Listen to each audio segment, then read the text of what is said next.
Good evening, everyone. Welcome to the Region 12 Board of Education meeting for Monday, May 23rd, 2016. We normally start our meetings at 7 o'clock. Tonight we were scheduled to start at 6:30 because we have some volunteers that we want to recognize. Unfortunately, not all the volunteers are here, nor are all the board members here. However, we need to get started, so let's get started. Rebecca, will you take attendance, please? Anthony Amato, Valerie Anderson, Alan Brown, here. Gregory Cava.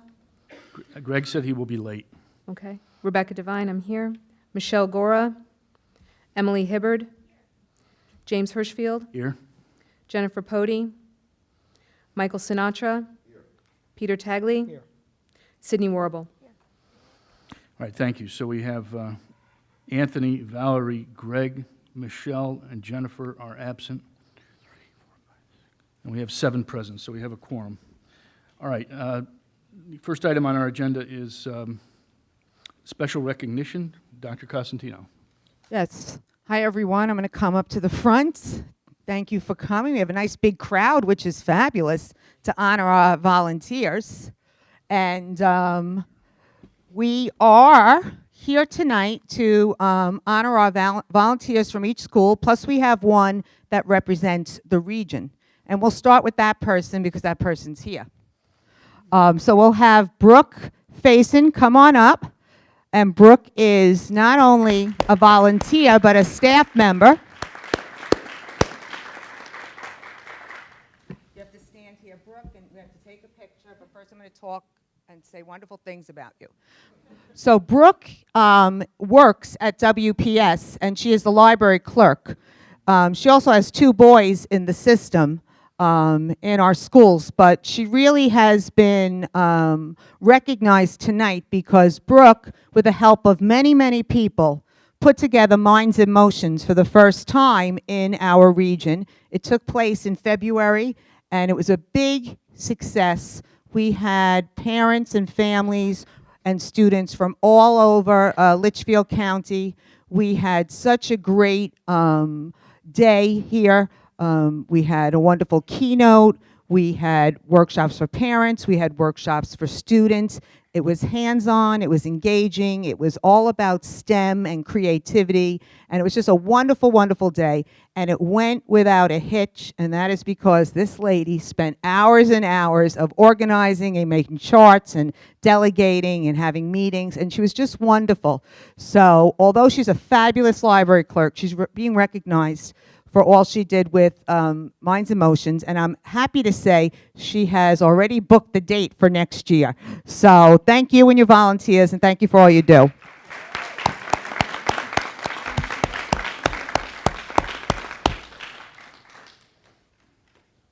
Okay. And don't leave, because we'll take one of everybody when we're done. Okay, our next volunteer is from Burnham School, Sue Sibbett. Is she here? I think so. Yeah, come on up, Sue.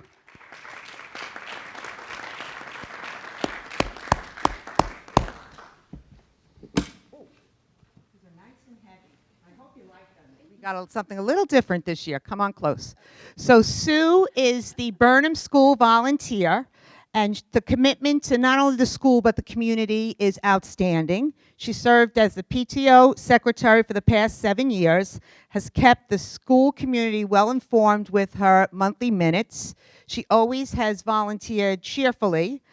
She has volunteered to bring plastic bags to the store each month for the school for the Trex recycling program. They have 2 benches on the playground that they've won because of you. She's in charge of box tops. She earns money for the school for that.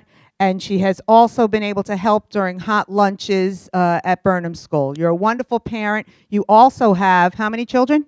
2. 2. So she has 2 children too. So we really appreciate all you do at Burnham and for our region. Thank you.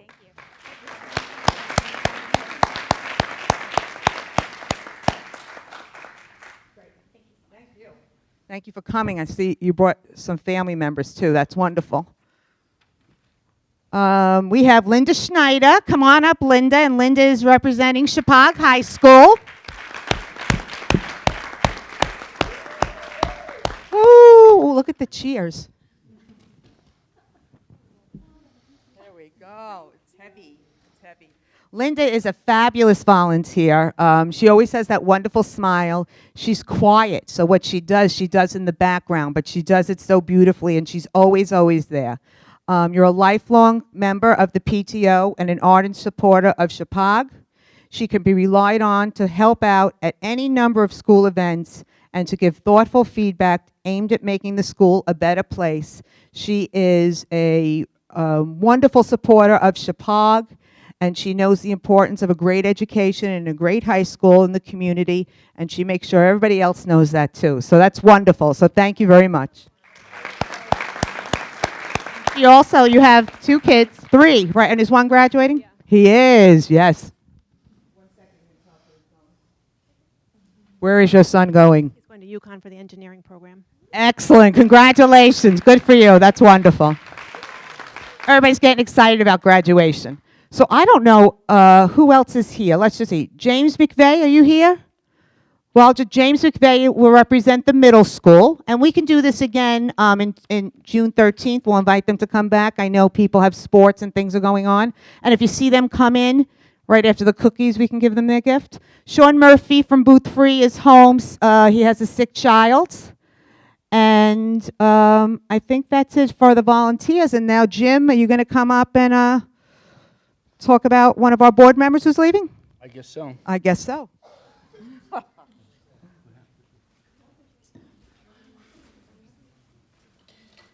It's an exciting time because all the teams are in sports right now and games are ending and things are going on and busy time. I've been asked to do this. I'd like to recognize Emily Hibbert. Emily, would you come up?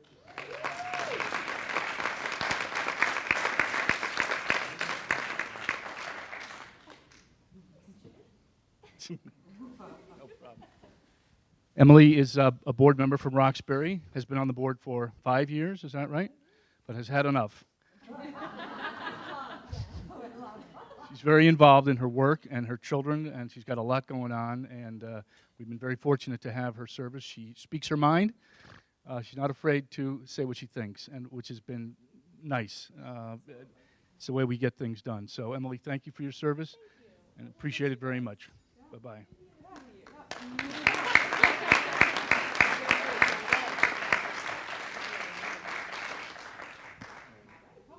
So we're going to take a 10-minute break, and there's cookies and drinks, and help yourself, and then we'll start the meeting in 7. Okay? The good cookies are there, the ones you like. So I'll put the coconut in. Are they the cookies with the chocolate in the middle? On our agenda is Marianne Maher, Teacher of the Year. Unfortunately, she's not here, but we will recognize her at our next board meeting. She had to reschedule. All right, item 3 on the agenda, opportunity for the public to comment on agenda items. If you'd like to comment, would you just raise your hand? I'll recognize you. You can go up to the podium and state your name and what town you're from. Sir. Good evening, Mr. Chairman, Board. Boy, this Good is evening. pretty fancy. My name is Randy Carrera, a resident of New Preston. I saw the agenda on this, and I think the board ought to be very wary of what they're getting into here. This authority is plenary. This authority is absolute. Excuse me, Mr. Carrera. What item on the agenda are you? Number 9? Can I make a comment about that before you get going? Well, okay, am I If you getting don't- my time limited by your No, comment? no, you won't. But I Okay. just want you to be aware. This item 9 and the motion was considered and prepared when we thought we had a project. This has not been, this was a mechanism to give the building committee authority to spend money on the belief, on the assumption that we were going to have a project. Insofar as that's not the case at this time, we're not going to go forward with item 9 on the agenda at this point. I think the motion will be tabled because it doesn't make any sense as to where we are. So with that said, go ahead. Okay. Then I'll just bring to the board's attention, if they, in any future consideration of anything involving Ag STEM or anything that was set forth in item 9 of the agenda, you ought to look at the Nunawadg student application data when you start talking about numbers.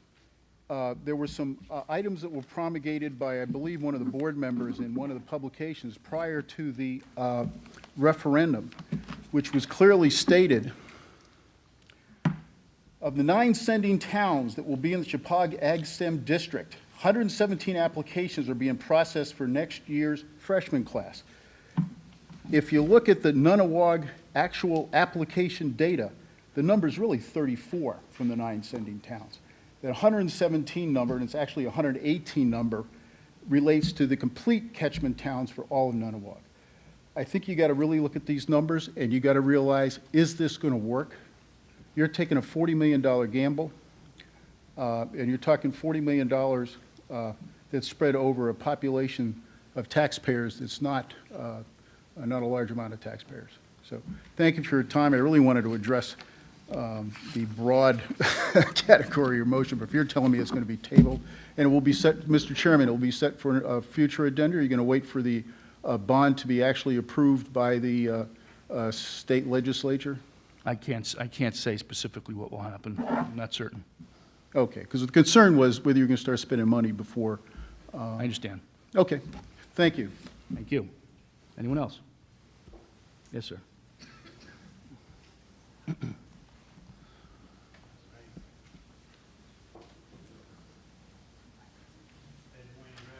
Now, Mr. Wainwright, would you go up to the podium, please? I will. I'd be glad. I just want to make sure everybody gets a scorecard, you know?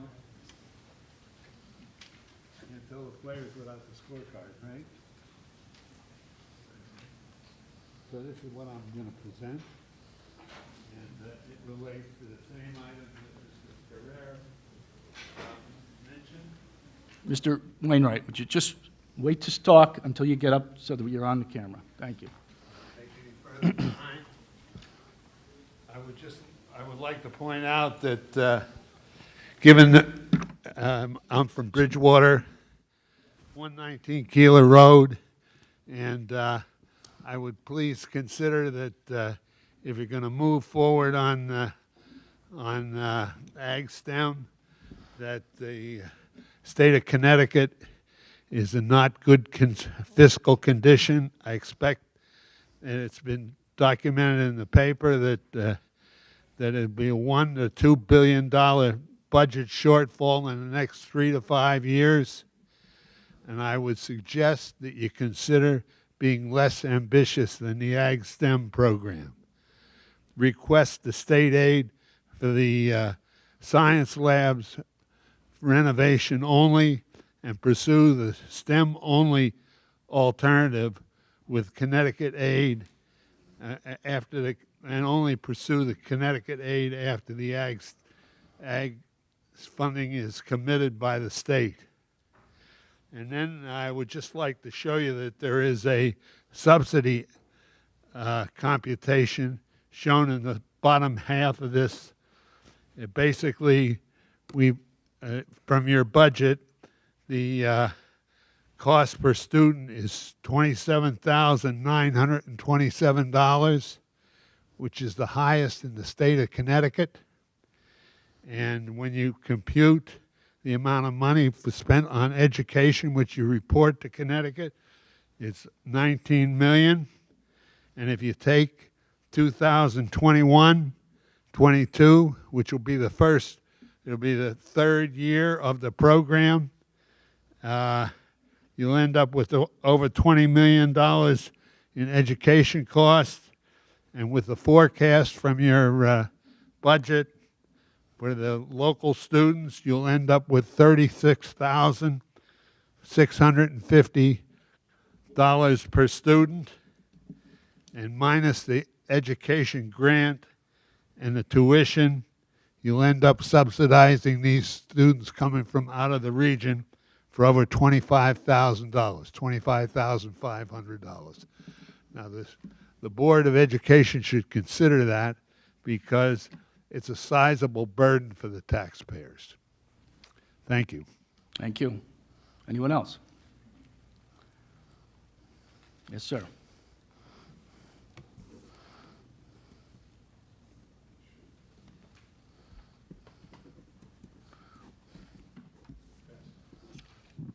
John Bonaiuto from Washington. So just to clarify, Jim, you just stated that the no more money would be spent in order to make this project shovel-ready No, I didn't say until? that. I didn't say that. I said item 9 on the agenda is going to be tabled. That's what I said. But you don't know until when? Is that what you're saying? No, I can't say until when, no. Specifically, no, I don't know when.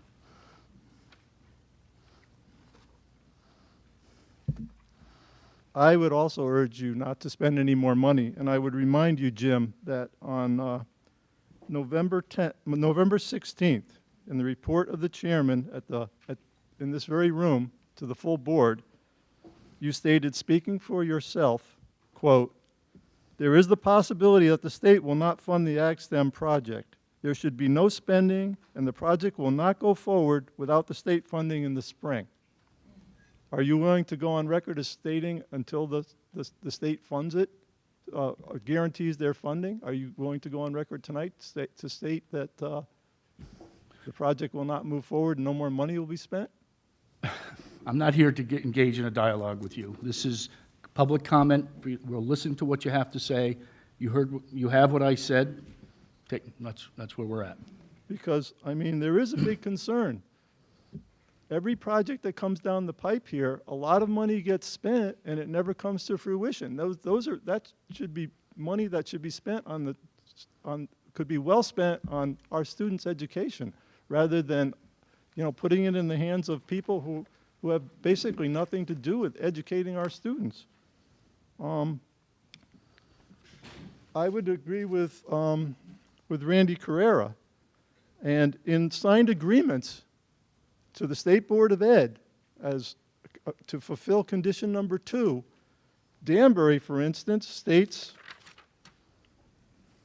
"The Danbury Public School District hereby agrees to send more than our present 3-year average, based on our current seat count of 7, up to a maximum total enrollment of 15 students." The Brookfield Board of Ed, which currently sends 2 to Nonawag, stated, "To the extent additional Brookfield students are interested." New Fairfield, in their signed agreement, stated that their 3-year average is currently 3, and they agree to send more than their 3-year average.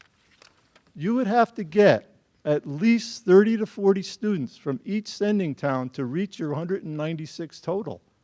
Sherman only graduates 30 students in their 8th grade. A lot of those students go to many schools, so they can't send many more students than they currently send to Chippewa. So I don't understand how you people think from 6 schools, Newtown, for instance, is closing the school. I called the selectman's office in Newtown. The man is, he was the first selectman, he is now the 3rd selectman. He laughed at me when I told him we would have to get 30 students from each town. It's just not possible. Thank you. Thank you. Anyone else? Yes, ma'am.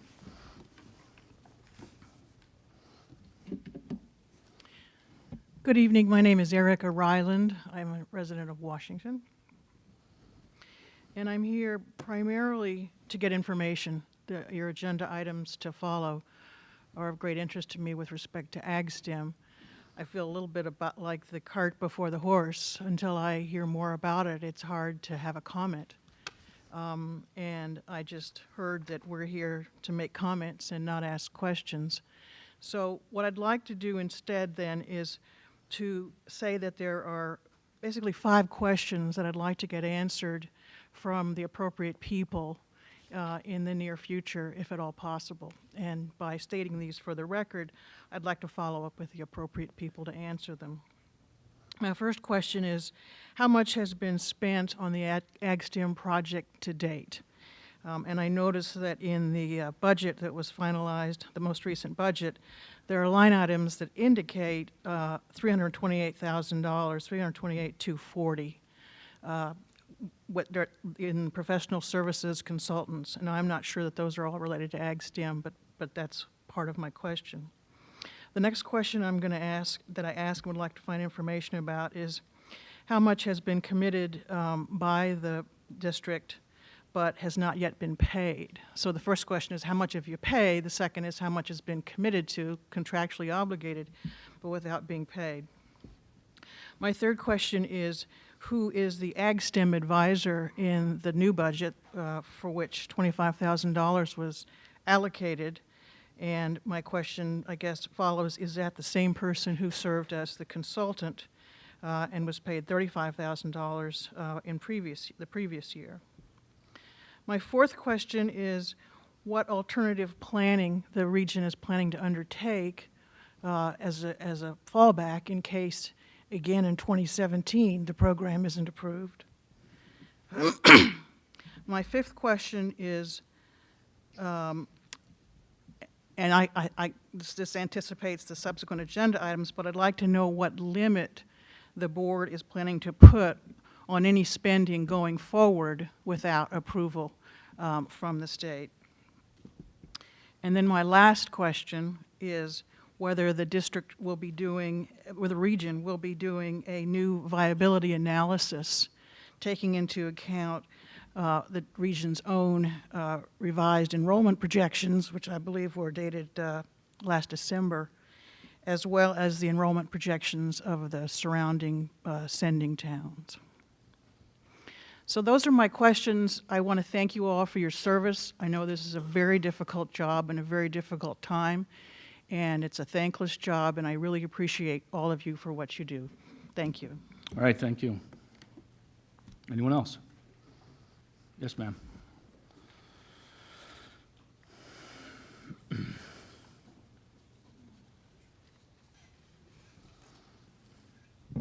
Frandy Simone, Washington.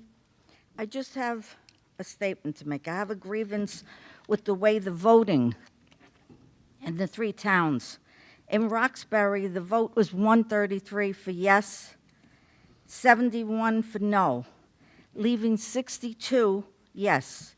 Washington was 177 yes, 202 no, so it's 25 no. Bridgewater, 92 yes, 100 no, left 8. You add 25 and 8, it makes 33. Deduct 33 from 62 and you get your 29. I don't understand how how it comes about.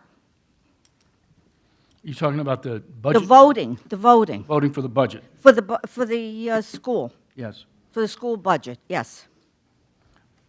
It's my understanding that it's a region-wide vote, and it's a total number of yeses versus the total number of nos, and there were more yes votes region-wide than there were no votes. But I can understand, if you have, so you add them up and say you have a total of, say, whatever, 202, or then you have whatever, the no's, and you deduct the no's from the yes. But this is not computed this way. That's what I'm saying. I don't understand how this comes about. I know what you're saying about the region, but It's this just- makes no sense. It's the total number of votes, the total number of yeses versus the total number of nos.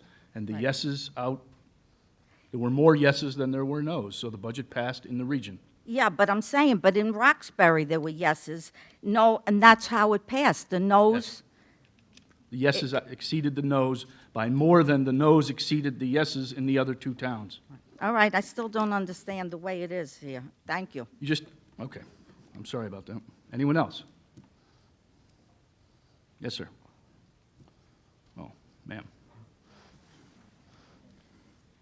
I'm not sure if I should actually speak because this isn't about something on your agenda, but it could be relevant in the end. It's regarding Judea Nursery School in Washington, and it's just something that I feel needs to be said. Would you state your name and your town, ma'am? Tammy Wyatt Rill, Washington. Thank you. As most of you know, last Monday, the Board of Directors at Judea Nursery School voted to close the door on June 3rd of this year, making this the final year of operation. This decision was a heartbreaking one to make. As a former student, teacher, and current parent of this school, I believe it goes without saying how deeply devastating this decision was to make as a board member. Our community has suffered a tremendous loss and will never be the same. To be extremely blunt and matter of fact, your decision last year to expand the REACH program is what brought Judea to its demise. With a tuition fee of a mere $90 to $150 a month, lower than any other preschool in the area, including transportation, we simply could not compete. In fact, you created a monopoly, an unfair, unjust monopoly. And you did so out of want, not need. Currently, the price to run REACH yearly is an estimated $350,000. With a class size of 44 children, your price per student is approximately $6,000. That leaves the taxpayers of Region 12 with a bill of $5,000 per student for an extended program that was wanted by your board, not needed.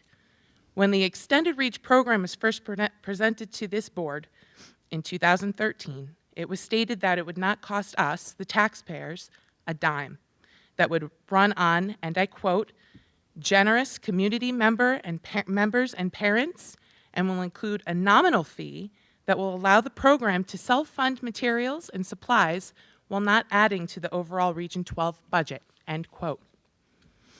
What is not mentioned in this 2013 proposal is the major expansion you made in 2015-16 budget.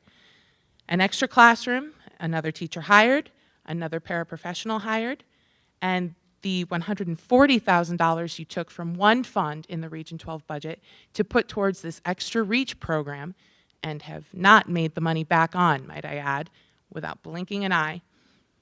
I sincerely hope the taxpayers of Region 12 are paying attention.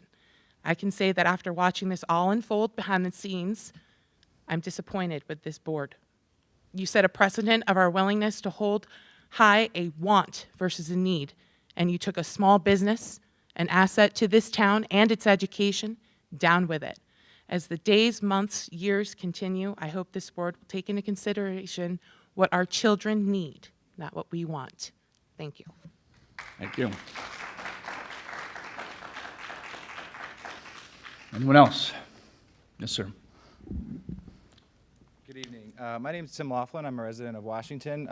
Owned a home here since 2013. I'd just like to speak in support of the AgSTEM proposal.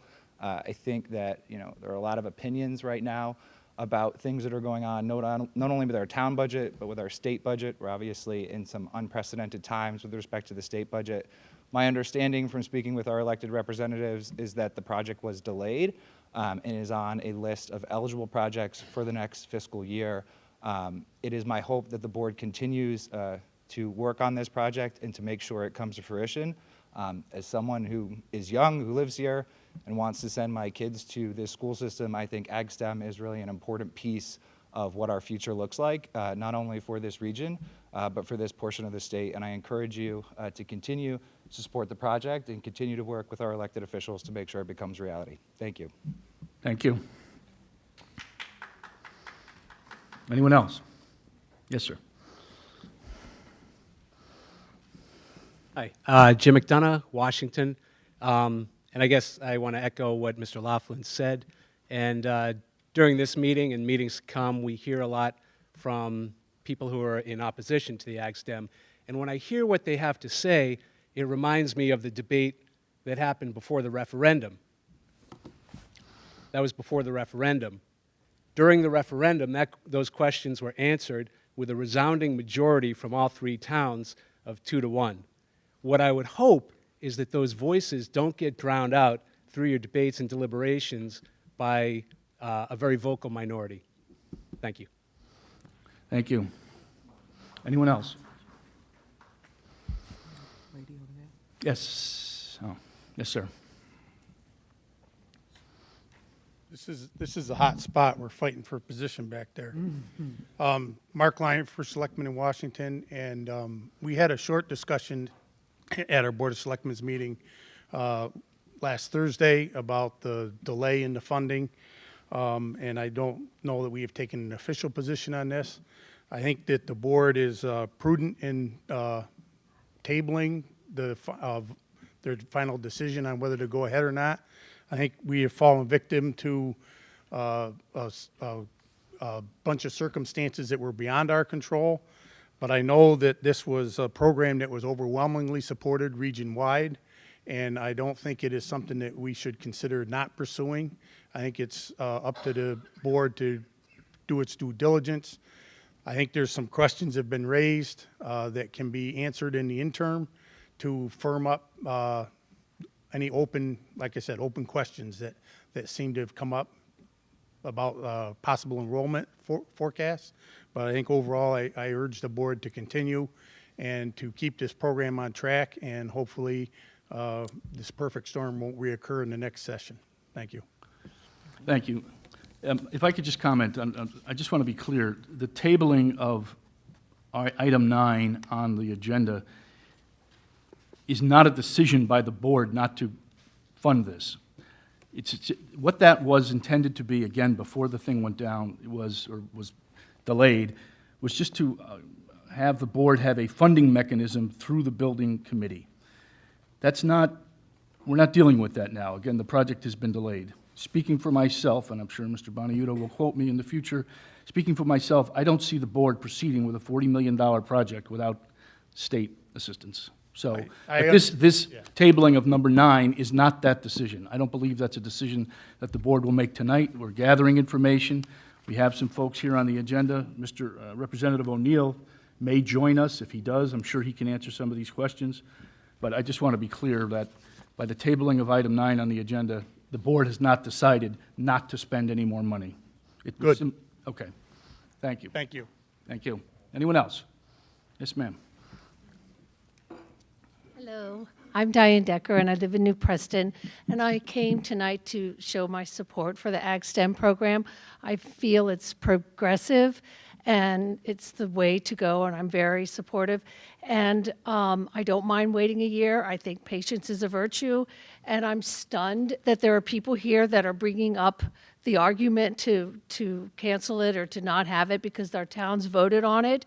And I just want to read a quote that I found that is exactly how I feel about what's happening tonight. And this is it, quote, "If you hang out with chickens, you're going to cluck. And if you hang out with eagles, you're going to fly." And I believe that we are eagles and we're going to fly and we're going to get this done and we're going to have a great school. Thank you. Thank you. Anyone else? Anyone else? She comes. Oh, yes, ma'am. Hi, my name is Samantha Steinis. I'm a Roxbury resident, and I have 2 young children in the school system. And as you can see by the audience here, young families are not represented well. I would like to speak on behalf of a lot of young families with young children that we appreciate all of the hard work that you have done, and we urge you to please continue with this program. We think it is the future for our school system, and will save our school system and bring so many wonderful programs here for our children. So thank you, and please continue your work. All right. Thank you. Anyone else? Anyone else? Last call. All right.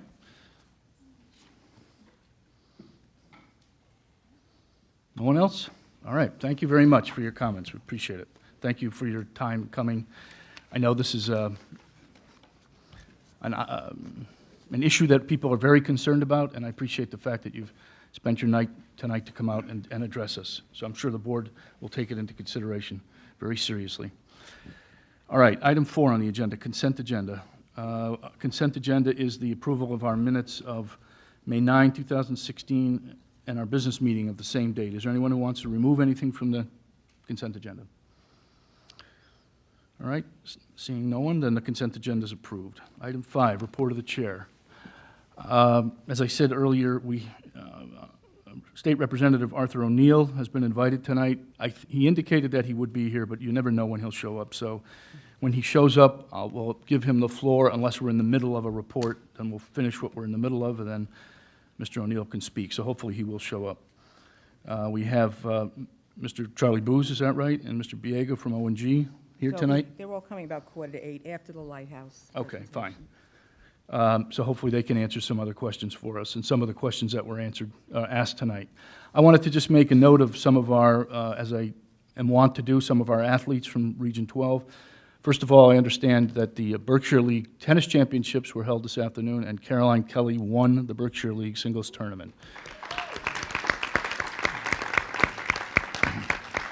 She beat, the gal from Litchfield who has beaten her 3 times, I think, this season, but Carolyn got the best of her today. So congratulations to her. Also, last week, the the Berkshire League Track and Field Championships were held, and Quinton Walsh won the 100 meters, the 200 meters, and the 400 meters, and was a part of the Chippewa winning 4x400 relay.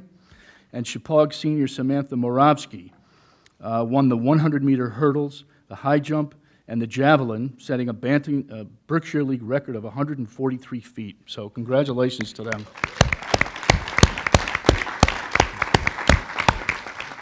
And just to follow up on that, I read an interesting article that Samantha is going to have to make a difficult decision as to whether to attend her high school graduation or pack up her gear and go to the New England Championships, where she will be competing. Her specialty is the javelin throw. So congratulations to all of them. They make us very proud, and to all the others who compete. So thank you. That's all I have. Item 6, Superintendent's Report. Dr. Costantino. Yes. Let me first say that after a little cajoling, Lori Ferreira has decided not to retire, so we're taking that off the agenda. I have a letter here that I'd just like to read. This is from Kaylee McKay, class of 2019. If you recall, last year, in last year's budget, and we will carry this over, the board decided to provide a scholarship for one student to attend the Center for Creative Youth at Wesleyan University. You have to go through a stringent application and different interviews, and we have someone who is going, and she's going because the board generously decided to give that tuition and that scholarship. So she just sends a letter. I want to say thank you to Donna Wright for nominating her. The process of putting my portfolio together and completing all the paperwork for enrollment was eye-opening. The interview process with the director, the art program, and the RA was intimidating and exciting all at once. But most of all, thank you for paying the tuition to the camp, the opportunity to be surrounded by other people and kids who are as passionate about art as I am, and being able to live with them for a month this summer will be a life-changing experience. So I think this is why we're all here. And I think I want to just thank the board because we are changing a girl's life this summer. So congratulations, and I'll pass this so you can see. And Kaylee's in the class of 2019. We'll have her come in the fall and, share her experiences. We do have a resignation. Cassandra Morrow from WPS is moving with her husband. It's sad. She's an excellent 5th grade teacher. I gave you a list. I did not get a chance to get it to you earlier. We do not need a motion, but I want to, per board policy 3260, we will be disposing of obsolete and broken equipment, books, and supplies. Tomorrow, I'll work with my assistant, Debbie, and we'll put an ad in the paper and send it to all the towns. So on June 4th, we will be having a tag sale / flea market. The first hour from 8 to 9 will be for anyone in the 3 towns. It really is a donation, and then you can take what you want. Nothing is needed by us. Everything is being gone through, so we're not getting anything that we can use.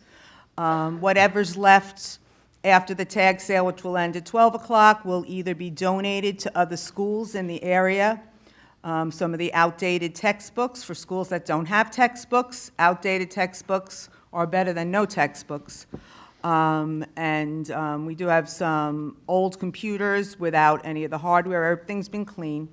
So there is a list, and we're doing this, of course, because over the summer we will be remodeling the teachers' work area, as you recall from the budget. So I just wanted to let you know, we'll be sending that information out. The towns will get it, and we encourage anyone who's interested to come on June 4th, and if you live in the towns, at 8 a.m. And the last under my superintendent's report is we have here tonight Nick Caruso and Warren Loki, who are going to tell us about the Lighthouse Project. Very excited to be able to share this with the board. For those of you who have been to the CABE convention, the Lighthouse program has been a real lighthouse, or a program that really has benefited boards of education around the state. It is at no cost to us, and we have two experts here. So thank you and welcome, and the stage is all yours.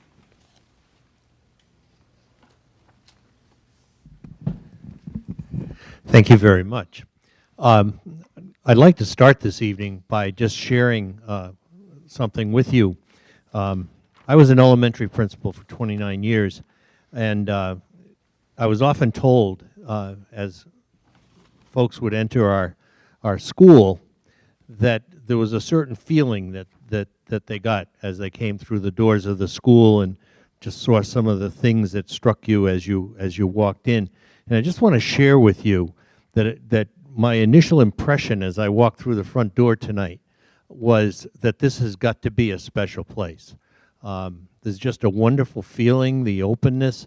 When I see the banners on the wall back there of places that kids from Region 12 have gone to, pleased to announce that my granddaughter will be attending Tufts in the fall to throw the javelin. Nothing like the girl that's here. Wow, that's all I can say. There's something special happening here, and you get that sense just from what you see and feel around the school. As your superintendent said, I'm here to talk tonight about something that isn't going to cost you any money. There is a partnership between CABE and the Connecticut Department of Education. The CSDE funds a contract with CABE to provide training for boards of ed through the Lighthouse Project. So what I'd like to do briefly here tonight, and Nick will jump in, we've been doing this for so long, we finish each other's sentences. Sometimes I spend more time with Nick than with my wife. We are currently working in 6 districts. We've worked in 16 districts throughout the state in a process that we feel very, very passionate about. I'd like to start by just asking a question. What is the purpose for the organization that is Region 12? What's the purpose of that organization? And you as a board are a part of that organization. Anybody?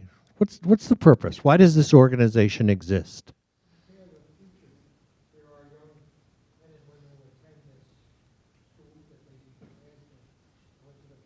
Sure. Anybody else? Wonderful words. Anyone want to say those words differently?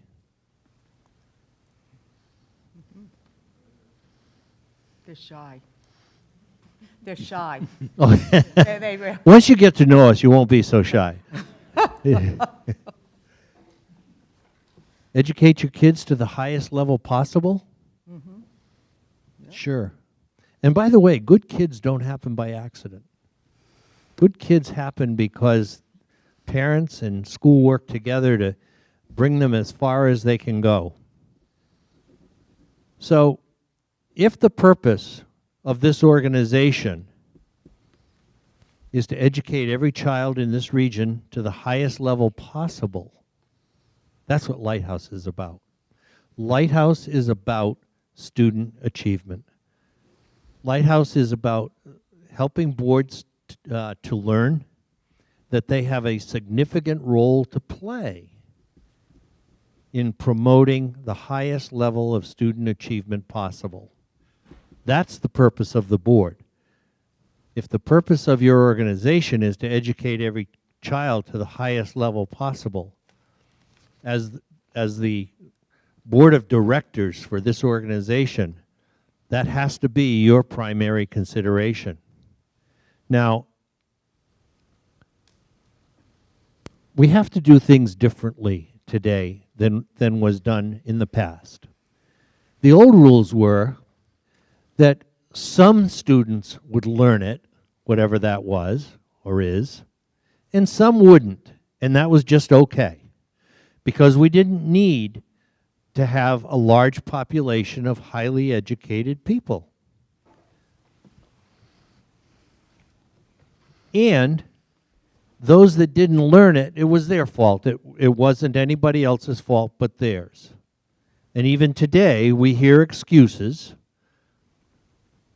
that the kids that didn't learn it, whatever it is, it had to be because, well, their parents didn't speak English well enough, or the parents didn't provide a good place for them to study in the evening, or, you know, I'm sure you can come up and have heard as many excuses as I have over the years. But it was somebody else's fault. Under the new rules, Nick.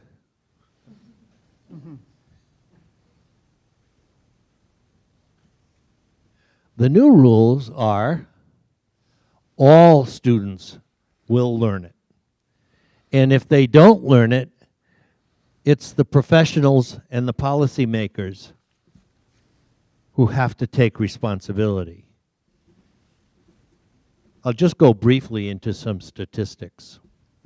There are approximately 6 million people incarcerated in our prison systems throughout this country. That, by the way, that's twice the population of the state of Connecticut. Of those 6 million people, 85% do not have a high school diploma.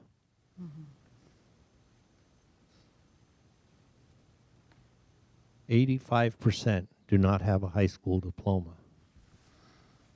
Depending on whose statistics you accept, somewhere around $42,000 a year is what it costs to keep a person incarcerated in the state of Connecticut. Now, I heard some numbers earlier this evening about very high per pupil costs here, not all that much less, but just think about what it costs to educate a child per year in our school system. Wouldn't that be a better way of spending money than the 85% that don't have a high school diploma? We can't afford to have any student not be a productive member of our society. That's the bottom line. There was a time when it was okay that we had kids or people on the assembly line. We didn't want them asking questions. We don't have very many assembly lines anymore. We need a population of people that can think, can solve problems, that can work together in teams. These are the things that your kids are learning here. And what we in Lighthouse want to do is help the board be more efficient and look in a different way at the work that you do. We use this little matrix created by Doug Reeves, who is the international guru on data-driven decision-making and data teams. And he, on the left-hand vertical axis, is the effects, the results, the student outcomes. Across the bottom is the antecedents, the causes, the adult actions that lead to high student achievement, high student outcomes. There are some districts that we call lucky. They get high results, but there really isn't a lot of understanding about why those high results occur. I'm sure you can all think of some neighboring districts in other parts of the state that might fall in that category. There is the losing, the districts that are losing. They get low results, and people don't really know why. We have one district that we do our Lighthouse work in modules, and one of the modules that we do is a module on change and how to manage change. And in that district, we use this book called Our Iceberg is Melting. And one of the activities we do is ask the board to think of what is your iceberg? What is it that prevents students from achieving at a higher level? And one of the districts we were working in another part of the state where students don't do very well, the board came up with this, and it's just a classic. Their iceberg was, we have a pervasive culture of low expectations. Think about that. And they weren't talking about just the schools. They were talking about the entire community. Whoops. Shut this off. Okay. Think about what that means. Pervasive culture of low expectations. Expectations play a major role in the achievement of our kids. Then there's the learning. Kids are not doing all that well, but as a group, we're learning how to help them get better. And the replication of our efforts is highly likely. And then, and this is what Lighthouse is about, getting high results and knowing why and how to repeat those results. We know what we're doing, we know how to do it, and we're going to continue to do it. That's what Lighthouse is about. Just quickly, Lighthouse began as a research project back in the late 1900s, and it was designed to find out whether boards in high-functioning districts and boards of ed in low-functioning districts did anything different. The researchers set out to answer that question. Interestingly, what they found was that there was a great deal of difference between boards in high-functioning districts and low-functioning districts. And they found that there were 7 conditions that were common in high-functioning districts that they didn't necessarily find in the low-functioning districts. That's the root of the Lighthouse work. The project began in Iowa, and Nick and I were fortunate to, when I was at the State Department and Nick, through his work at CABE, were sent out to Iowa to learn the Lighthouse process, to be able to train other people. And we've been doing this work now for about seven years. Do school boards affect student achievement? The answer was absolutely yes. Are school boards in different high and are they different in high and low achieving districts? A resounding yes, they are. Very different. The work is deliberative, intentional, and we know what we're doing to promote student success. The differences in the districts that were the low functioning districts were stuck. They didn't know how to move forward. Nick and I see boards all over the state, and there are some stuck boards and stuck districts in this state. What we like to do is work with boards that are interested in moving and to have their kids achieve at high levels, and that's what we do through the Lighthouse training. School boards in districts with higher levels of student achievement had higher expectations and beliefs about what was possible for their students. What's possible for our kids? Boards in high-functioning districts tend to believe that their kids can achieve and can achieve at high levels. And I love this. No excuses. No excuse. There's no excuse accepted for why a student can't achieve and achieve at high levels. Through the Lighthouse training, before we actually start the training, we ask the board, all administrators, central office, as well as school administrators, and all the teachers to take an online survey. I believe there's 54 questions on the survey. Takes about 20 minutes or so.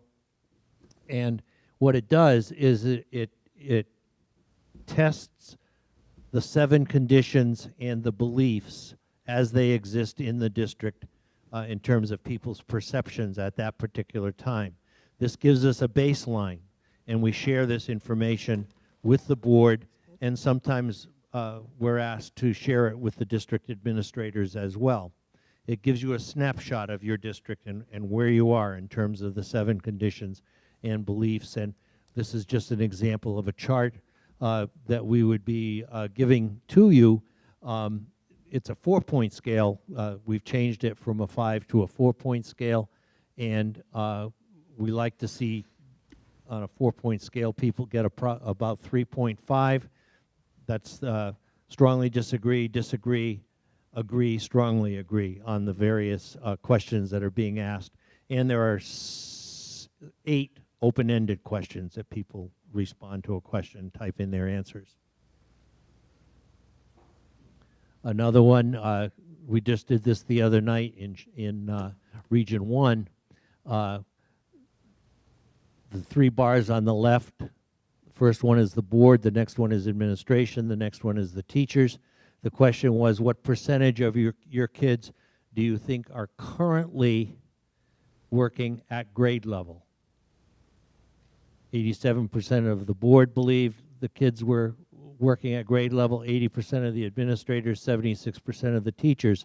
The 3 bars on the right, the question is slightly different. What percentage of your kids could function at grade level? Those are important distinctions. And those are the...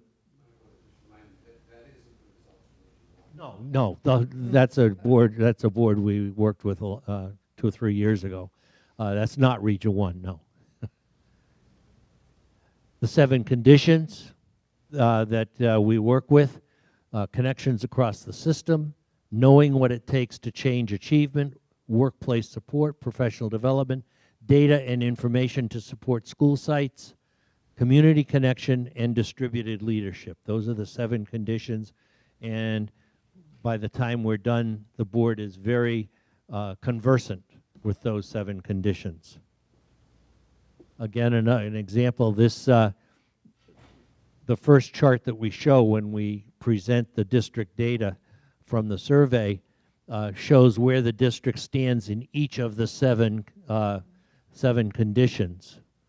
Typically, community connection is the lowest because that's external, it's not internal. We have more control over what happens internally, but we've developed, CABE has developed a module on community connections that provides you with a toolkit of tools to use to encourage connections within the community. In fact, we call it community leadership. And then there's the 5 roles of the board. We actually provide you with a tool. Some folks laminate it and keep it as a placemat in front of them on board for board meetings because it helps in making decisions. 5 roles of the board: setting clear expectations, creating the conditions for success, holding the system accountable for the expectations that you set, building public will, and learning together as a board team. Those are part of the training. And there's a shift that occurs as we've seen it in the boards that we work with.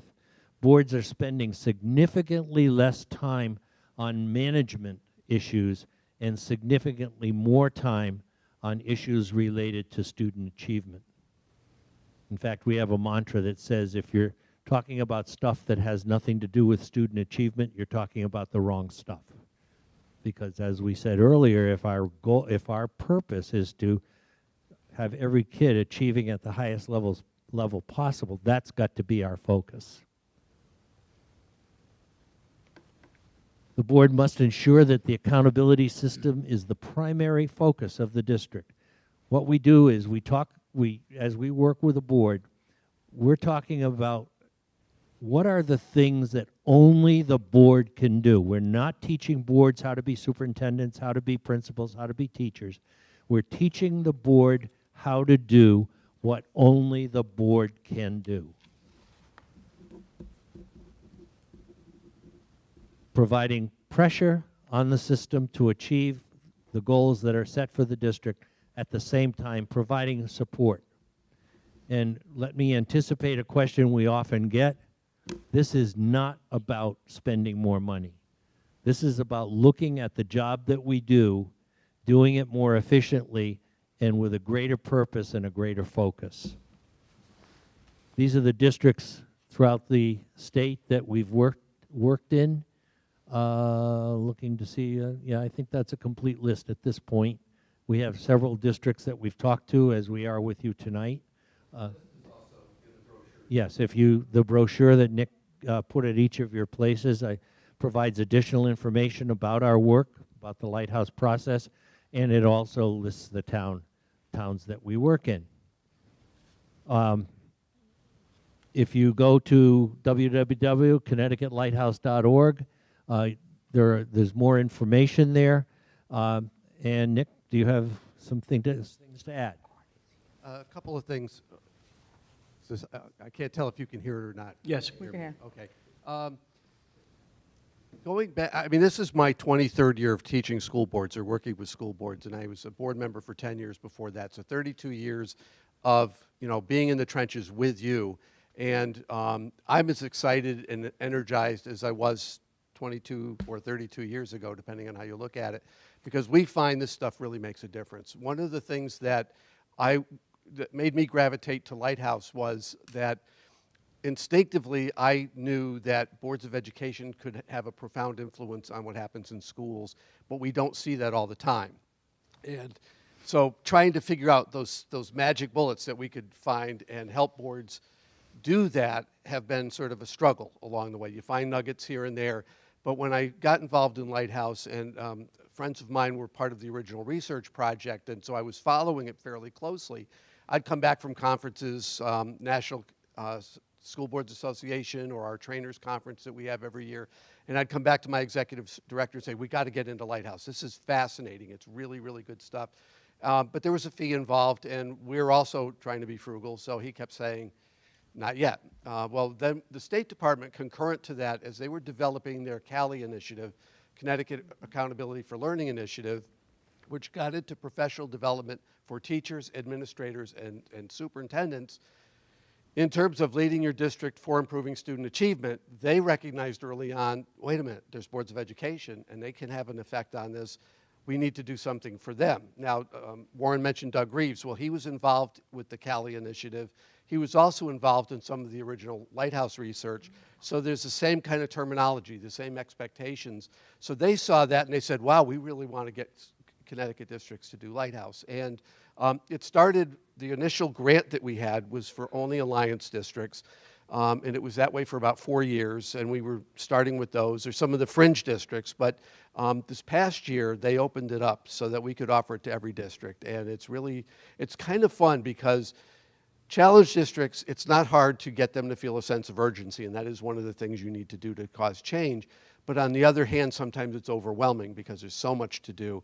But when you take a district, Warren mentioned we were in Region 1 the other night. That's a board that's doing good things. It's a district that's doing good things, but they see the potential for doing a lot more, and it's really exciting working with them. So one quick point, we want to make sure you understand this is not weeks and weeks and weeks of us standing and lecturing you about what a good board is. We are very interactive. We try to do as little talking as possible. We may present a thought or give you some sort of scenario or some sort of activity to do, but then it's really to get you to talk about your district and your needs. And the feedback we get is that's the part that's most valuable. And certainly the nights when we get really good interaction, when the board members are really engaged, that's when we go home saying, wow, we really killed it tonight. So if you're looking for, and I know one district we talked to recently, they felt it was going to be mostly drill and kill or sage on the stage or whatever. They weren't that interested at the time until we got to talk to them a little more. So it is different, and we are mindful of the fact that you work all day. You don't want to be lectured at for a couple hours on a weeknight. Are there any questions? Let me add just one more thing.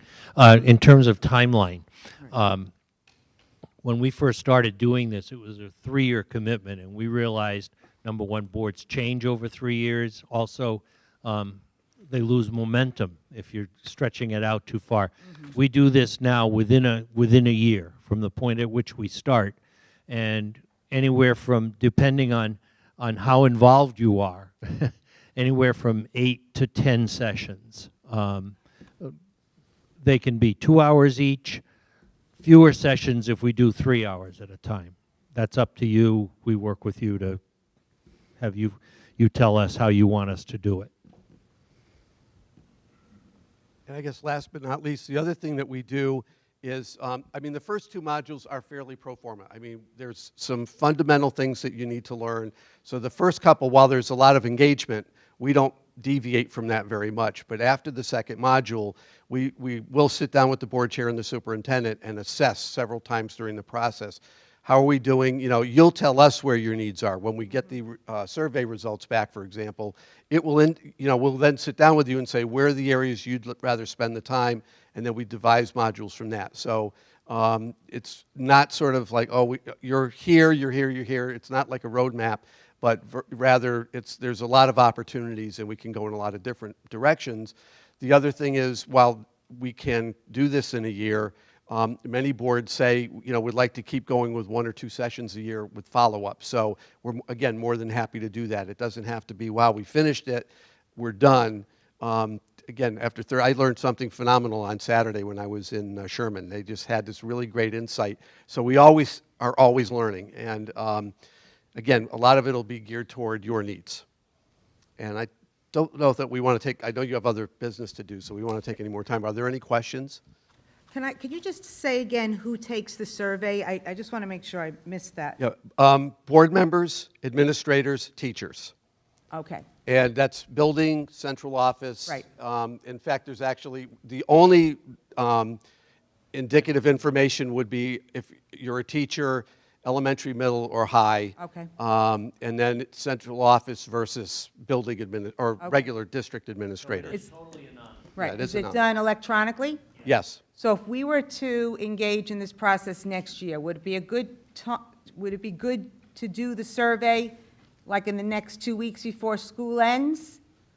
Because this way you have staff, or is it better to do it in September when everybody comes back and? I would say that either way would work for us, because once the data is collected, we can get it ready and it's not the first thing we come back with anyway. It's usually the third module when we actually bring back the data. Okay. The critical part, and this might also help, the critical part is that we would like the board members to take it prior to training, because we'd like to have a real clean slate to say, how does this work influence the board's relationship to the data later?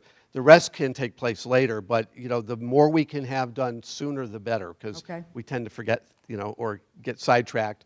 But it's up to you. The end of the year, I know, is very busy for teachers. The beginning of the year might also be, but you might have new people. So Right. That's. We could have the survey online tomorrow. Okay. And we're not necessarily expecting a vote tonight, but we could have it ready tomorrow or whenever for you. And as the sessions move forward, do we ever bring in the administrative, because we're so small, can we bring in the administrative team at some point? Yes, we have seen great success with, in fact, frankly, in one town, a member of the town council actually came to the training, so it's a public meeting. But yes, we have found, in fact, one of our districts, the first couple times we met with them, you could hear from board members, they were kind of like, our principals, we're not really sure about them. Maybe they're in the wrong buildings, but we're not really seeing leadership. As they started working together, you could see them, the board and the administrators, becoming a more cohesive team because they started to understand each other better.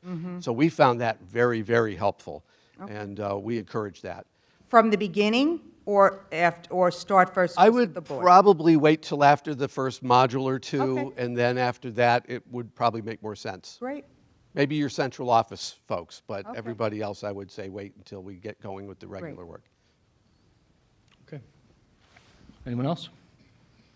All right, thank you very much, Thank you so much. Thank We'll be you. in touch. Thank you very much. Thanks a lot. All right. You have everybody here, you have. Moving on to, Take it, do what you need to do, we'll ignore you. no, I don't think so. I don't think so.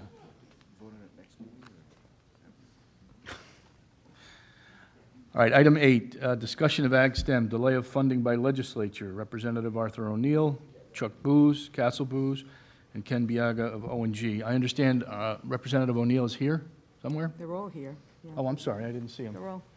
Representative O'Neill, thank you for coming. Maybe you could set the groundwork for us? You could address us first. Maybe you have some comments for us as to what's occurred and what Region 12 could expect in the future. Although I know you don't have a crystal ball.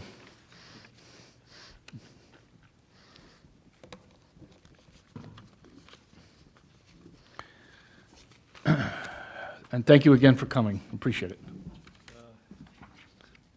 It's my pleasure. Let's see.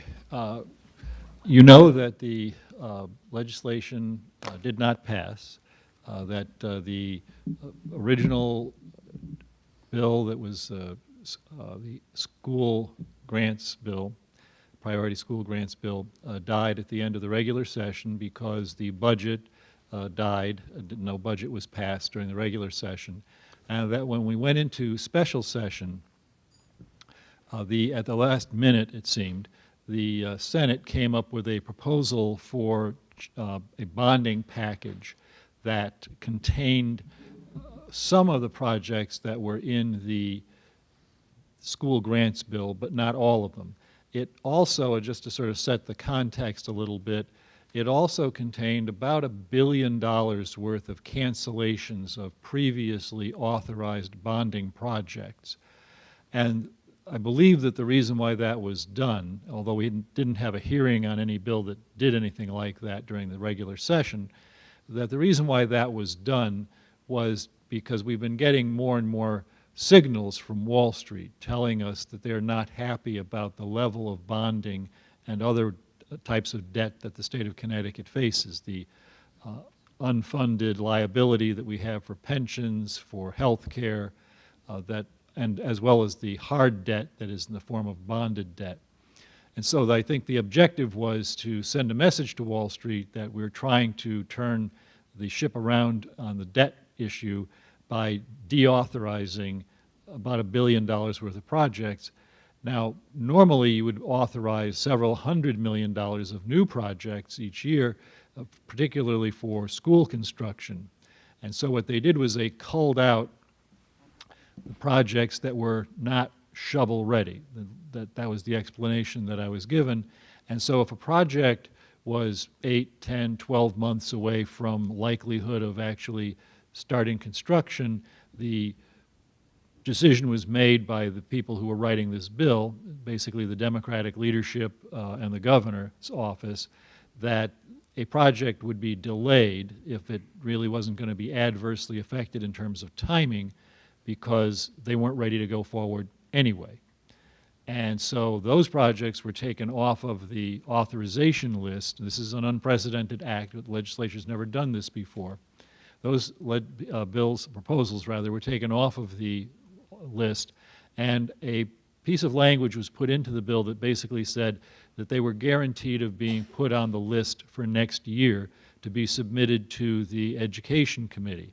That instead of the Department of Education going through the same process that they just went through to authorize the projects, to propose the projects such as the Ag STEM proposal, that they would be just guaranteed that those particular projects would be put on the list and automatically submitted to the Education Committee next year for consideration and presumably inclusion in the school grants bill for next year, because every year we have one of those bills. I tried to explain that the situation in Chippewa was perhaps a little different from what they understood it to be, because the question about whether the school district wants to go forward with continuing to spend significant amounts of money for the design plans, construction plans, and all the other papers that have to be submitted to the Department of Administrative Services was going to be, I guess, hanging there as a question about whether or not to move forward, so that conceivably a year from now, if nothing is done because you want to be sure the money is in place, and the people at the state level are saying, but you're still a year away from starting construction, so we're going to maybe delay you again. If that's their thinking, then we're setting ourselves up for a kind of catch-22 situation. You know, it's everybody waiting for the other person to move next or first. So they still went ahead with that proposal as a bill. Now, then a funny thing happened on the way to the to the legislation coming to an end, and that is the governor has a proposal called Second Chance 2.0, which has only the most tangential relationships to things like education. It has to do with bonding, putting bonds on people when they get arrested for misdemeanors, and whether they just get released on a promise to appear, or there's going to be actually a bond put on them for $1,000 or something, maybe $5,000, something like that. And whether or not people under the age of 20 or between the ages of 18 and 20 are going to be treated as juveniles. Currently, you're treated as an adult. And in fact, Connecticut was one of the states in the country until a few years ago that had the lowest age for becoming an adult. At age 16, you were treated as an adult by the criminal justice system. It's only in the last 6, 7 years that we have gradually shifted over and made 18 the age for becoming an adult, which is pretty much the national rule. I think only one other state still uses 16 as its number for becoming an adult. So what the governor is trying to do is basically, with his bill, raise the age of becoming an adult or retaining people as juveniles in the system until age 20, which is not done anywhere else in the country, and not really all that much as many other countries as far as I know, but we would be the first state in the country to treat 20-year-olds as juveniles. And part of what's driving that is that it saves money. If you don't put people in jail, particularly the misdemeanor people, then you don't spend the money to keep them in jail, you release them back into the community. And they have a figure where they're saying it's costing between $50,000 and $60,000 a day to have people who are currently sitting in jail because they are not making bond on their misdemeanor charges. And in fact, $15 million towards resolving the budget deficit is encased in that Second Chance 2.0 piece of legislation. They counted on those savings to help balance the budget.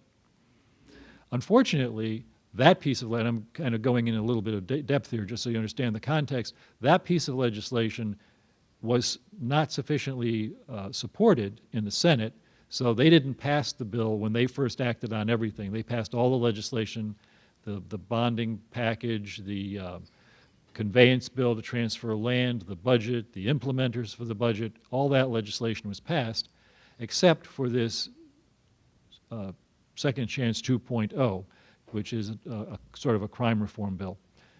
The House got the bill, and the governor's office told everybody, we did a count and you've got all the votes. And then the speaker did a count and he didn't have the votes. So this bill, the Second Chance 2.0, is still sitting in the legislature waiting for action by either the Senate or the House or somebody whenever they can get around to scraping together the necessary number of votes to pass the bill. It would have been, had things worked out the way they'd hoped, it would have been a tie vote in the Senate, and then the lieutenant governor would have broken the tie in favor of the bill. That's how closely contested this piece of legislation is.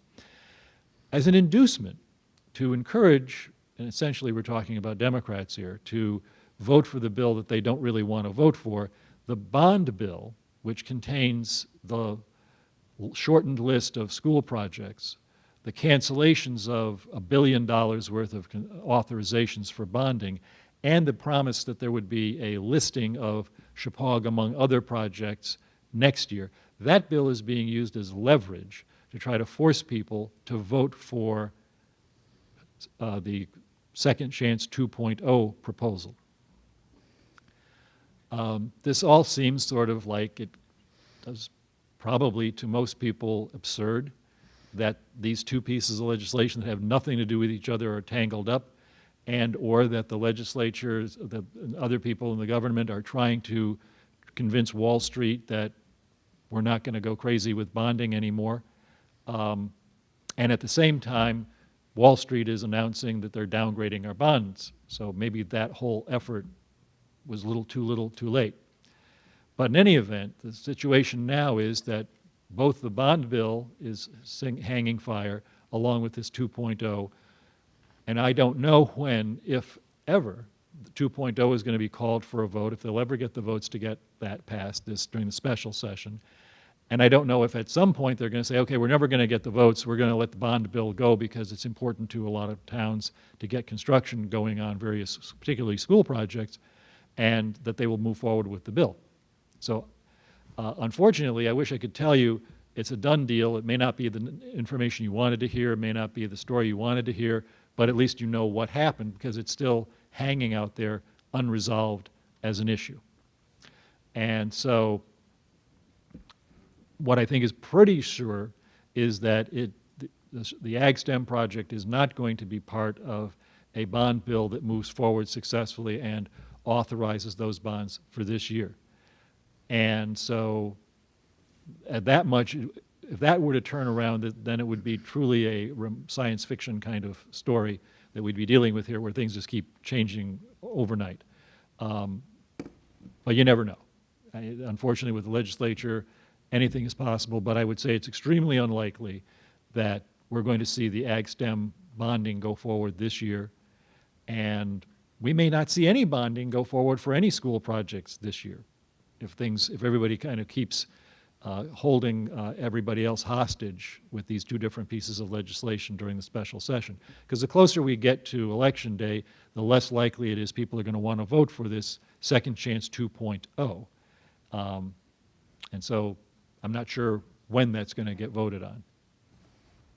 So, have I elucidated anything for anyone? I got, someone asked me, I got an email from someone to try to explain what happened.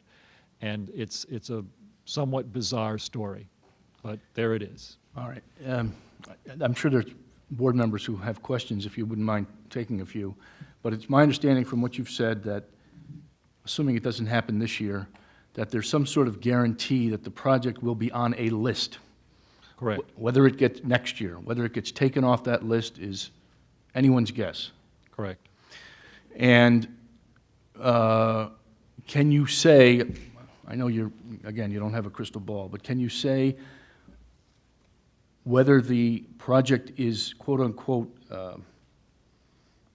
what do you say, shovel-ready, I'm sorry, whether that would help the chances of the project being considered on the list next year? Can you say anything about that? Well, that was the explanation that was given to me by the representative of the Department of Administrative Services, a man named Costa Diamantis, former colleague of mine in the legislature who's now working for DAS, and he's the person that I was keeping in touch with as this project was going through the various steps that it went through up until the special session. And he was framing everything in the context of, oh, don't worry, it's actually a win-win. We'll get to keep the money, we don't have to issue the bonds, and the school district can go ahead and do all the paperwork they need to, and then when everything is all done, we'll all be ready to kind of clasp hands and jump for joy next year. So the assumption is that it's going to be shovel-ready next year, that all of the projects that are on the list that are going to keep on moving forward, hiring engineers and architects and anyone else who's necessary to prepare the plans to have everything in alignment so that come May of 2017, the project will be a few weeks or a couple months away from actually commencing. And I don't mean to put you on the spot, and you may have just answered this, but can you give us, to the best of your ability, any definition of shovel-ready? Well, I think that if it's been approved by DAS, there's a set of plans, and forgive me for not remembering the exact name, but I think they're called construction plans, and the design plans. And I think the first wave go in, and then there's a second set of plans that are much more detailed that have to be approved by DAS as part of their planning process. DAS, once they Department sign of off, Administrative Services. Right. Go ahead, I'm sorry. And once they sign off, then I think you may have some more work to do, but as far as they're concerned, you're ready. All right. Thank you. Is there anyone else? Is there questions? Yes, Peter.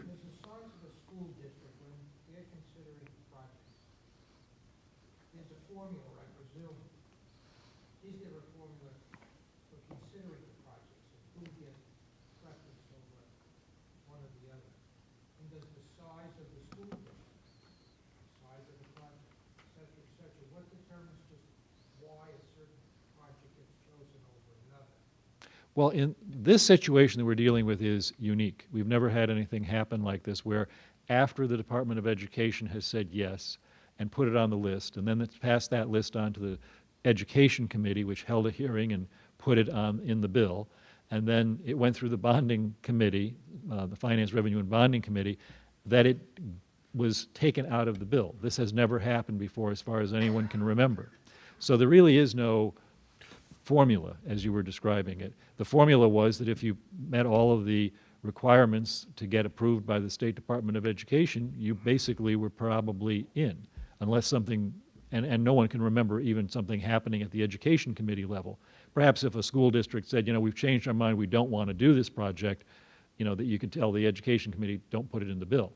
But aside from some really remarkable circumstance, there was never a formula where they said, that, as you were saying, the size of the district or anything else. The criteria that seemed to be the dividing line that they were using was this shovel readiness. I'm not sure it was entirely uniformly applied, but then very few things in Hartford ever are. I mean, there's a certain amount of politics that's involved in almost everything. But I think that they really were trying to distinguish between projects that were a couple of months away from starting construction and projects that were a year away from starting construction. And that was the distinction.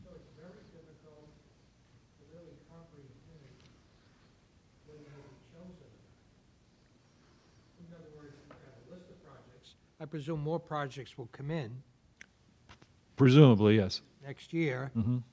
and that doesn't mean we'll be ahead of them or behind them. We're like in limbo. I mean, that's the way I look at this. We're in limbo. How do you make a financial decision when you're in limbo? Committing us millions of dollars. I mean, to get shovel-ready, I presume we'd have to spend $1-2 million to get shovel-ready and take a risk and go back to the towns, ask them for money. And then the towns would say, well, what do you need the money for? Well, we have to be shovel-ready. Well, does that mean you get the job? And you say, well, we really don't know. It's like we're in limbo. Well, the projects that are in this bill, this bond bill, Right. are supposed to be the ones, what I've been told is that they're all shovel-ready. Okay. So that you do in fact get funded. And even projects such as the Ag STEM that were not shovel-ready, in the normal course of events, would have been funded. If this had been proposed a year or 2 or 3 ago, it would have been approved and the bonds would have been authorized. Now remember, there are still a couple other steps after authorization. I mean, they have to get on a bonding agenda, which the governor controls through the Office of Policy and Management, and then the Office of Policy and Management still has a little bit of control after that in doing what's called an allotment. So there are still a couple of other points along the way where something could be stopped, even after it passes the legislature. But the norm has been for education projects that never was an issue. So there's no criteria for one school system being pushed ahead of another school system based on maybe elitism or size or where in the state they are? I don't think that there's a formula, but I think that if somebody were trying to, if there was some sort of competition between a magnet school that was designed to address an issue such as the Sheff versus O'Neill decision on racial disparity and that sort of thing, and you had a project like that, that one would probably be fast-tracked. Okay. Because it's designed to address a constitutional issue where the legislature has been trying for 15 years or more to try to address the issues raised in that case, using magnet schools and that sort of thing to address it. But aside from that, no, I don't think the fact that a school district has 40,000 people living in it or 80,000 makes a difference. At least it's never been suggested to me that that's a factor. But being shovel-ready, you're going in with X number of schools that are proposing projects that are shovel-ready, on top of which more projects may come in the following year, which go into the same bunch of projects. And therefore, you really don't know where you stand, to be quite frank. In other words, if we have to make a financial decision on spending $1 million, boy, it isn't easy because we're not getting anything that really solidifies spending a lot of... And especially if this bonding bill never passes, then the language that's in it that says those projects that were taken out are going to be put on the list guaranteed, that guarantee of at least being listed doesn't even happen. So if that bill never passes, you don't even have that. Thank you. All right, is there anyone else? No one else? There's one. Michelle? Trying to get a sense of what how the state's thinking. You said $1 billion of projects was canceled or deauthorized. What kind of projects were those? Were those school projects as well? I believe some of them were. I didn't go through the list, but they're projects that have been sitting there for 5 years, 6 years, 10 years. A lot of times a project just doesn't go forward for whatever reason. Decision is made to cancel it, or it never really gets the support locally that they thought that it was going to have for one reason or another. And a lot of times the bond money is treated like if you had a project that you got $10 million of bonding for it, and it only costs $9 million to build it, and then there's $1 million left over in a bond that was authorized, let's say, in 2010. People would say, well, let's use that money, let's reauthorize that money, or let's rewrite the bond provisions so that, or the language in the bill, so that it could be used for something else. So something that originally started out as money for a bridge might get redeployed as money for a senior center. So there's chunks of money sort of sitting there. Now, the only times we deauthorized, or was relatively rare to see that happen, was if it was like $50,000 and it's been sitting there for 15 years and they just want to get it off the books so they don't have to keep tracking it, keeping an eye on it. It was never, the money was never floated, the bonds were never issued for this or that particular project. So my understanding is they covered a gamut of things, but they were all old projects that were not likely to go forward anytime soon, maybe ever. Okay. And because the authorizations are given, and then the governor decides he's never going to put the thing on the bond agenda. He just doesn't think it's a good project for whatever reason. It was, you know, Senator so-and-so's reelection campaign program, you know, that he got X for his district, a new senior center for $10 million, and people already had a senior center. They didn't really need a new one. So that project was never built and just sort of sits there waiting against the day when somebody might think of something else to do with the money. Okay. Rebecca?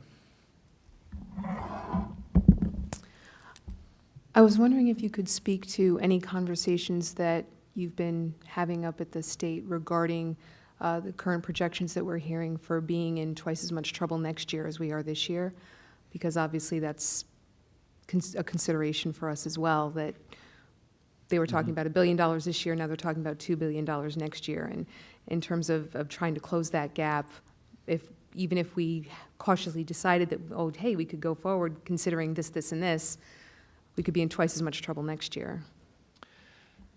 Yeah, the projections that were being done up until this budget passed in the special session on the 13th estimated about a $2.1 or $2.2 billion deficit for 2018-19, and the same kind of number for 19-20. So the fiscal year that would have started July 1, 2018, I'm sorry, July 1, 2017, I'm getting my years mixed up, was looking at a $2 billion deficit, and 18 was looking at a similar one, and 19 was looking at a number approaching $3 billion. Now, the good news is, if this budget works, which I have doubts about, but if it does work, then it significantly reduces those projected deficits. So instead of a $2 billion deficit for next year, that is the year that starts July 1, 2017, we would be looking at a projected deficit of about $1 billion or so dollars, comparable to what we've been dealing with this year. That is still a lot of money. And one of the ways this budget is being balanced is with things like sweeps. And just so you know what a sweep is, you're learning a lot more than you probably wanted to about state budgeting.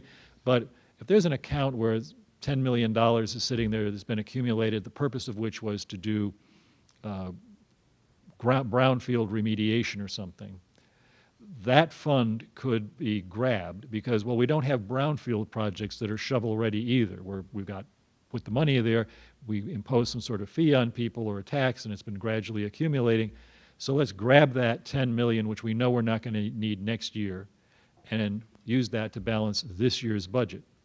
So there was a fair amount of that kind of stuff, at least $100 million, depending on who's counting what, in sweeps that were plugged in. So that's not going to happen because that money is being spent this year.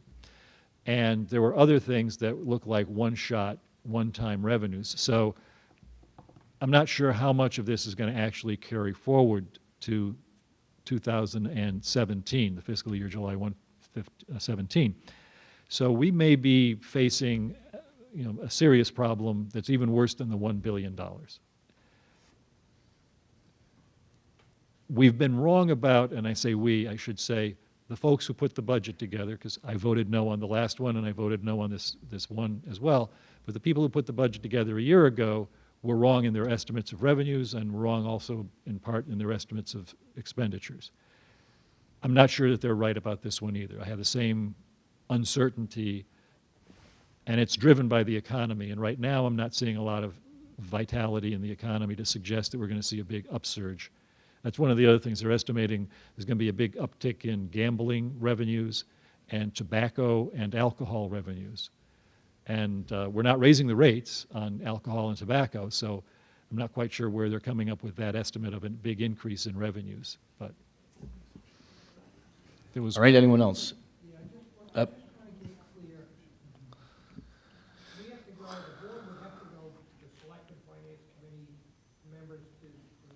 To get their approval, I believe, is that correct, Jim, to get? No, we don't have to. You don't have to? So we have the authority to just spend $1 million. Why don't you ask him a question? So my question to you is, we come up with $1 million, $1.5 million, whatever it takes to get shovel-ready. What's the real difference between shovel-ready and not being shovel-ready? Who knows, what's the criteria that makes the decision-making process so that we gamble by not being shovel-ready? Are we really in a hole? Are we really in a bad situation? I'm not sure we can go, I'm not sure this board would put a motion on the floor to be shovel-ready and spend $1 or $2 million. I'm not sure this board would do that. So therefore, that means we'd have to go back to the selectmen and work out some method of getting everybody's approval to spend this money. Even if we didn't need it, I think we'd have to do that personally. That would be my theology on this.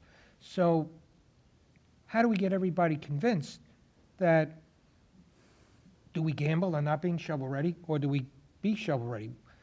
How do we know? We don't know, Peter. He We just don't. said Well, that. I can't tell you. I mean, I know that in terms of what does it take to be probably considered shovel-ready by the folks in the DAS, Right. is that you've completed all of the documents, the plans and the construction plans, the design plans, the schematics, all that stuff, all those blueprints basically, and other documentation necessary to satisfy them so that they signed the paperwork and said, hand it back to you and said, go ahead. All right. I think that's their rough working definition of shovel-ready. So what you're saying basically is we would, from your vantage point, need to do that in order to really be considered. Well, I don't know that you'd have to do that, but I think that the risk you have, and I think we've been kind of talking about it, is the state's financial situation is conceivably going to be similar next year to what it was this year. And if they make a similar set of decisions, which is, okay, we've got 30 projects, 20 of them are shovel-ready, 10 of them are not, let's delay those 10 that are not. I understand. I mean, that could happen again. That was the, I think in crude terms, that's what happened this year. They just said, okay, these projects are not shovel-ready, delay them, because we don't need to spend the bond money right now to do that, and we're still trying to persuade Wall Street that we're really serious about curbing our bonding. Good, thanks. Okay, Michelle? I'm wondering, in your professional opinion, would it be worth possibly, after we wait and see if those bills even consider the bonding bill, but having somebody from the Department of Administrative Services come to talk with us about the shovel-ready, or how close to shovel-ready, or their intention the way they made the list and their intention for the priorities for the following year? I mean, is there somebody in that office that would be able to kind of dissect that with us, or is that not the place to go? I think that we could get someone who would come and tell you what their thinking is about what shovel-ready means. But I don't think that that person's going to be able to predict the decision-making by the elected officials, like the governor and the legislators, as to whether they're going to do another delay or not based on shovel-ready, or maybe something else will suddenly be the factor that they'll be looking at.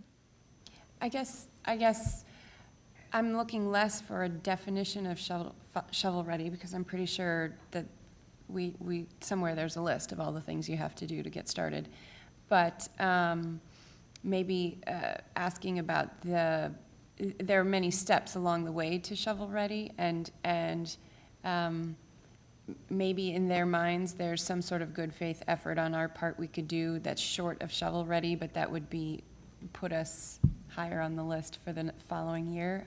Half-ready, or something. Partially, well, you know, some sort of, some way through the design process that might not include all of the structural engineering, but I don't know. It's a gamble either way. It sounds like if we're not shovel-ready, we will never get funded, and if we are shovel-ready, we might not get funded either. So it's kind of a no-win.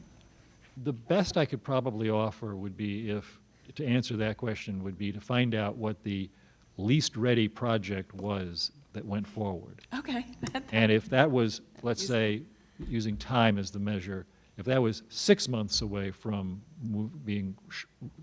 sticking shovels in the ground, but they consider that close enough, or was it 3 months away, and then what does it take to get to that point? What would it take at least, and you might probably want to be more specific about this project. What does it take to get this project to be, if it's 3 months away, or 4 months away from actual construction starting, that sort of thing. Beyond that, but again, I hate to sound like a stockbroker, but past performance is no guarantee, kind of what's going to happen in the future. Right. Thank Emily? you.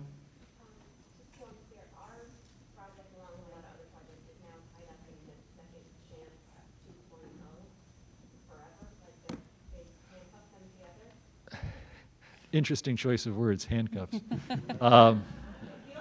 Yeah. Spend money or make money, apparently, you know. Putting criminals back on.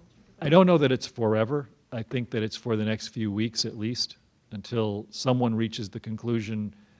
One of two things happens. Either someone reaches the conclusion that the bill is never going to happen this year and releases the hostage, the bond bill, or decides we're going to kill all the hostages, and the bond bill never gets voted on because we didn't get what we wanted, so to speak.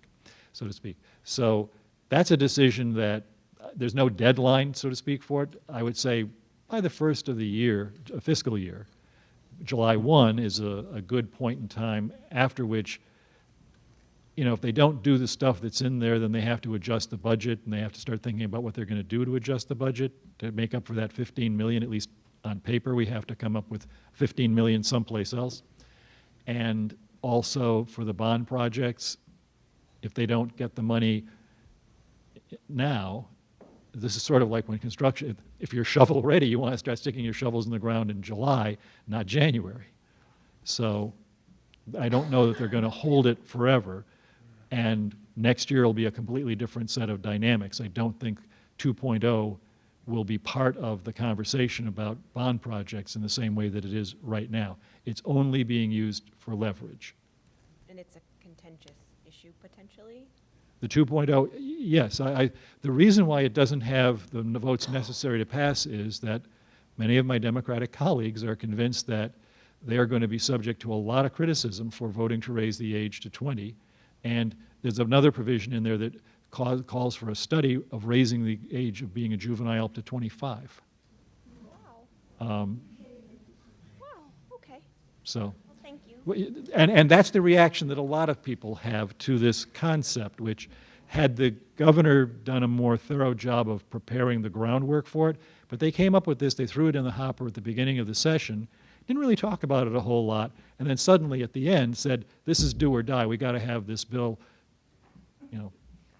Okay, thank Peter, Final question. Castle Booze is here. Couldn't he tell us tonight what? if you stop asking questions, we'll get to them. No, stop it. Do you have anything else? No, I'm just kidding. We are prepared. Is there anyone else? Thank you very much, Thank you, Representative Art. O'Neill. Welcome.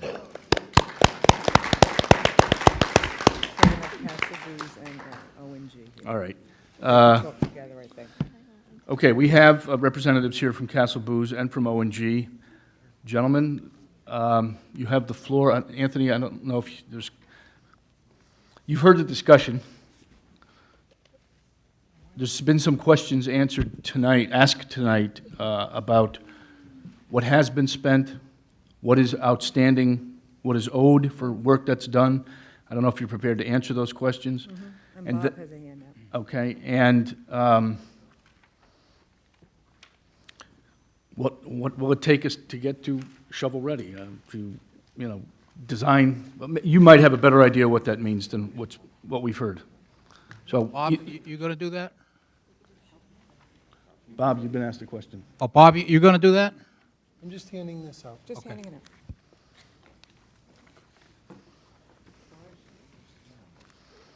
You have one, right, Pat? I think so, yeah. The question of shovel-ready is an interesting one, and it's important for one big reason, and that is inflation. If the plans have been completed and approved by Department of Administrative Services, then when the governor signs the bill, O&G could immediately begin to bid the project, and that would start that process rolling. And there's a chart that was prepared by Mr. Viega that illustrates what happens if the project is shovel-ready as opposed to if it is not. For instance, if you wait to start to prepare the final documents until next summer when the bill would be signed, then there's another 8 months before the project could be bid. With not being an economist, but we hear that interest rates are going up, and it's probably going to cause some inflation. And since you already have a fixed number that was approved by the region, if inflation occurs, and it undoubtedly will, delay will take program out of the project, because I doubt very much if you'll go back for additional funds. All right, well, we've been handed this chart. Can you tell us what this is? Yes, yeah, go ahead, Ken. Ken Viega. Thank you. Good evening, everybody. All right. What we did, we looked at two different options. One would be to be, as we refer to, shovel-ready, you know, to start when funds are available. And then the second option was to actually hold off, not expend any money until you actually got your money in hand, all right? So if you look at option number one, first thing would be, okay, you guys vote, let's continue on with the project and go and continue with the design. Castle Booze would design all the way to April of 2017. At that time, what it is you have a building permit. Because what you have to do, the state requires for you to get a building permit, get all the documentation, and then they release you to bid, okay? So then we looked at, okay, why don't we bid the project? Tell the contractors this is all subject to funds being available from the state. So you get all your bids, do all your scope review, all ready to go. So then when funds, now if we look, normally we would have the funds would be available in June. Next year is going to be a long session. So we kicked it out saying funds probably be available by end of August or August 15th. So that allows you to start construction, enter into contract, and get moving at that time. So we talk about expending money. You'd expend the money for the design, but nothing till construction, till actually you get the funds. All right, the second phase is waiting. So say if you said, okay, let's wait till we get the funds, make sure it's there. You're going to get your funds August 2017. Castle Booze starts their design. So then you would actually start construction July 15th, 2018, losing a complete year. Now we're looking at escalation roughly 4% per year, because petroleum has been staying pretty level. So if that starts going up, like Chuck talked about, you're going to have to start looking at program issues because you only have so much money to work with. All right. So on option one, the design, if you went forward, do we have an idea what the cost of that would be to complete that, Yeah. the design phase? Yes, if, for phase one, if you flip it over, that would be the 1.2 complete cost. Is that on the second page? It's on the second page. And it's this actual second column. It says, to bring the project to construction documents, the column on the right side. Yes. It's $1.5 million gross. $1.5 gross. Right, then the state reimbursement would be the 1.2 and the 300,000. Now, the question I have, say if, would it be possible, and I guess it goes back to the rep, to go for special legislation, say next year it gets kicked out, could you put a notwithstanding on there and saying that they get paid for the design fees because they proceeded to be shovel-ready? Would that be possible? I don't know that if they decided not to do the project, that they're going to reimburse the town for, let's say it's $1 million. Right. To get the shovel readiness, and the project still doesn't get to go forward. I suppose that's a possibility. I mean, the people at DAS were saying things like, the person at DAS, were saying things like, if the formulas change in terms of reimbursement rate, instead of being 80%, it went down. They were guaranteeing the 80%. So I think there's a fair amount of sympathy is not the right word perhaps, but a willingness to try to be helpful with these kinds of representation. So yes, it's possible to do a piece of legislation that says, we're not actually going to build a project, but we're going to reimburse you at 80%, let's say, for the construction. Right. That's a possibility. Okay. Anything like that, I don't think I've ever seen it, but it certainly is not impossible, and given the desire to try to limit bonding, maybe they'd be eager to, somebody would say, great, then the state's getting off cheap, instead of $30 million, it's only costing us $1 million. Right, if they were going to cancel, at least, you know, the region would get their money. Yep. Okay. Okay. Are there any questions? Yeah, Sydney? On option one, you've got 10 months in the design area. Yes. Option two, you've got 9 months in the design. Correct. What happened was, you know, Chuck he's got most of the programming done, all right? So he felt the second, you know, if the guys are going to be thinking about the project, the timeline would be shorter on the second phase, 9 to 10 months. Okay, He's finishing up his programming right now. okay. Al, I'm sorry. Just to follow up on what you asked, Representative O'Neill, if there were any kind of special legislation that had the DAS request, the cost of reaching build to shovel paid for if the project isn't approved, that special legislation would still be in the same time frame, so we wouldn't know even if that were approved. It wouldn't be like we'd get that answer in September of 16. We'd still have to wait until the June or July of 17 to even know that, wouldn't we? Thank you. All right, Michael, I'm sorry.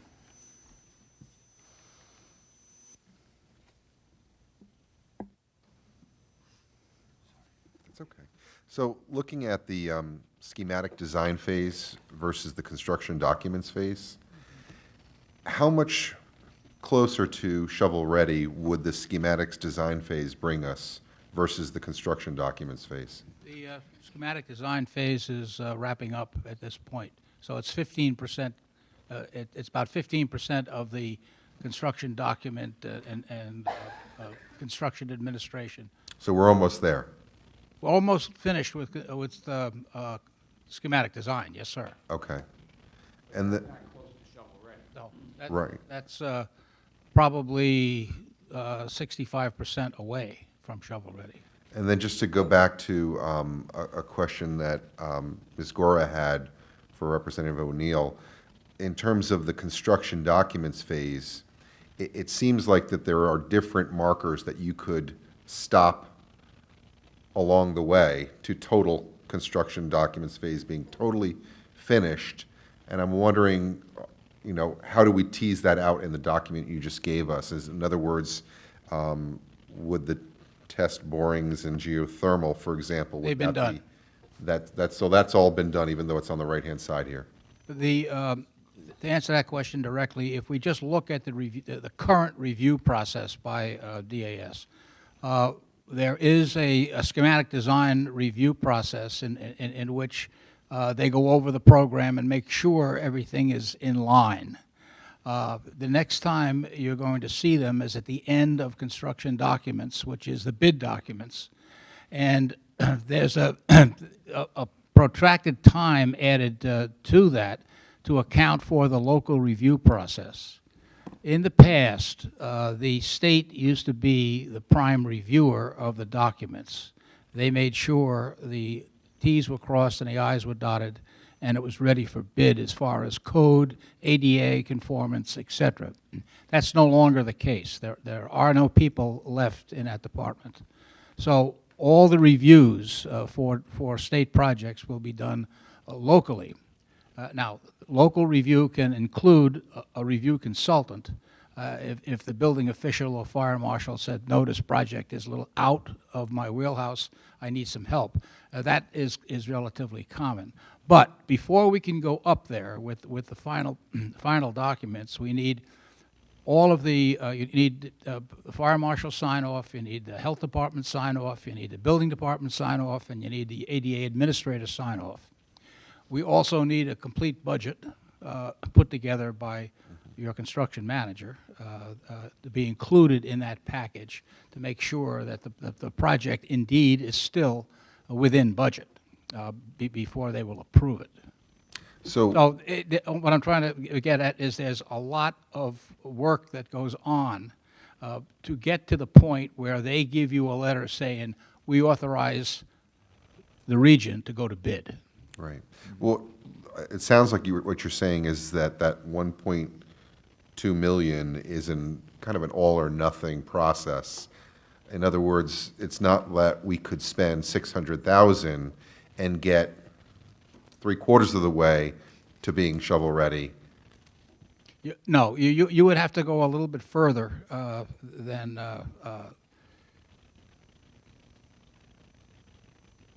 in order to get the final budget.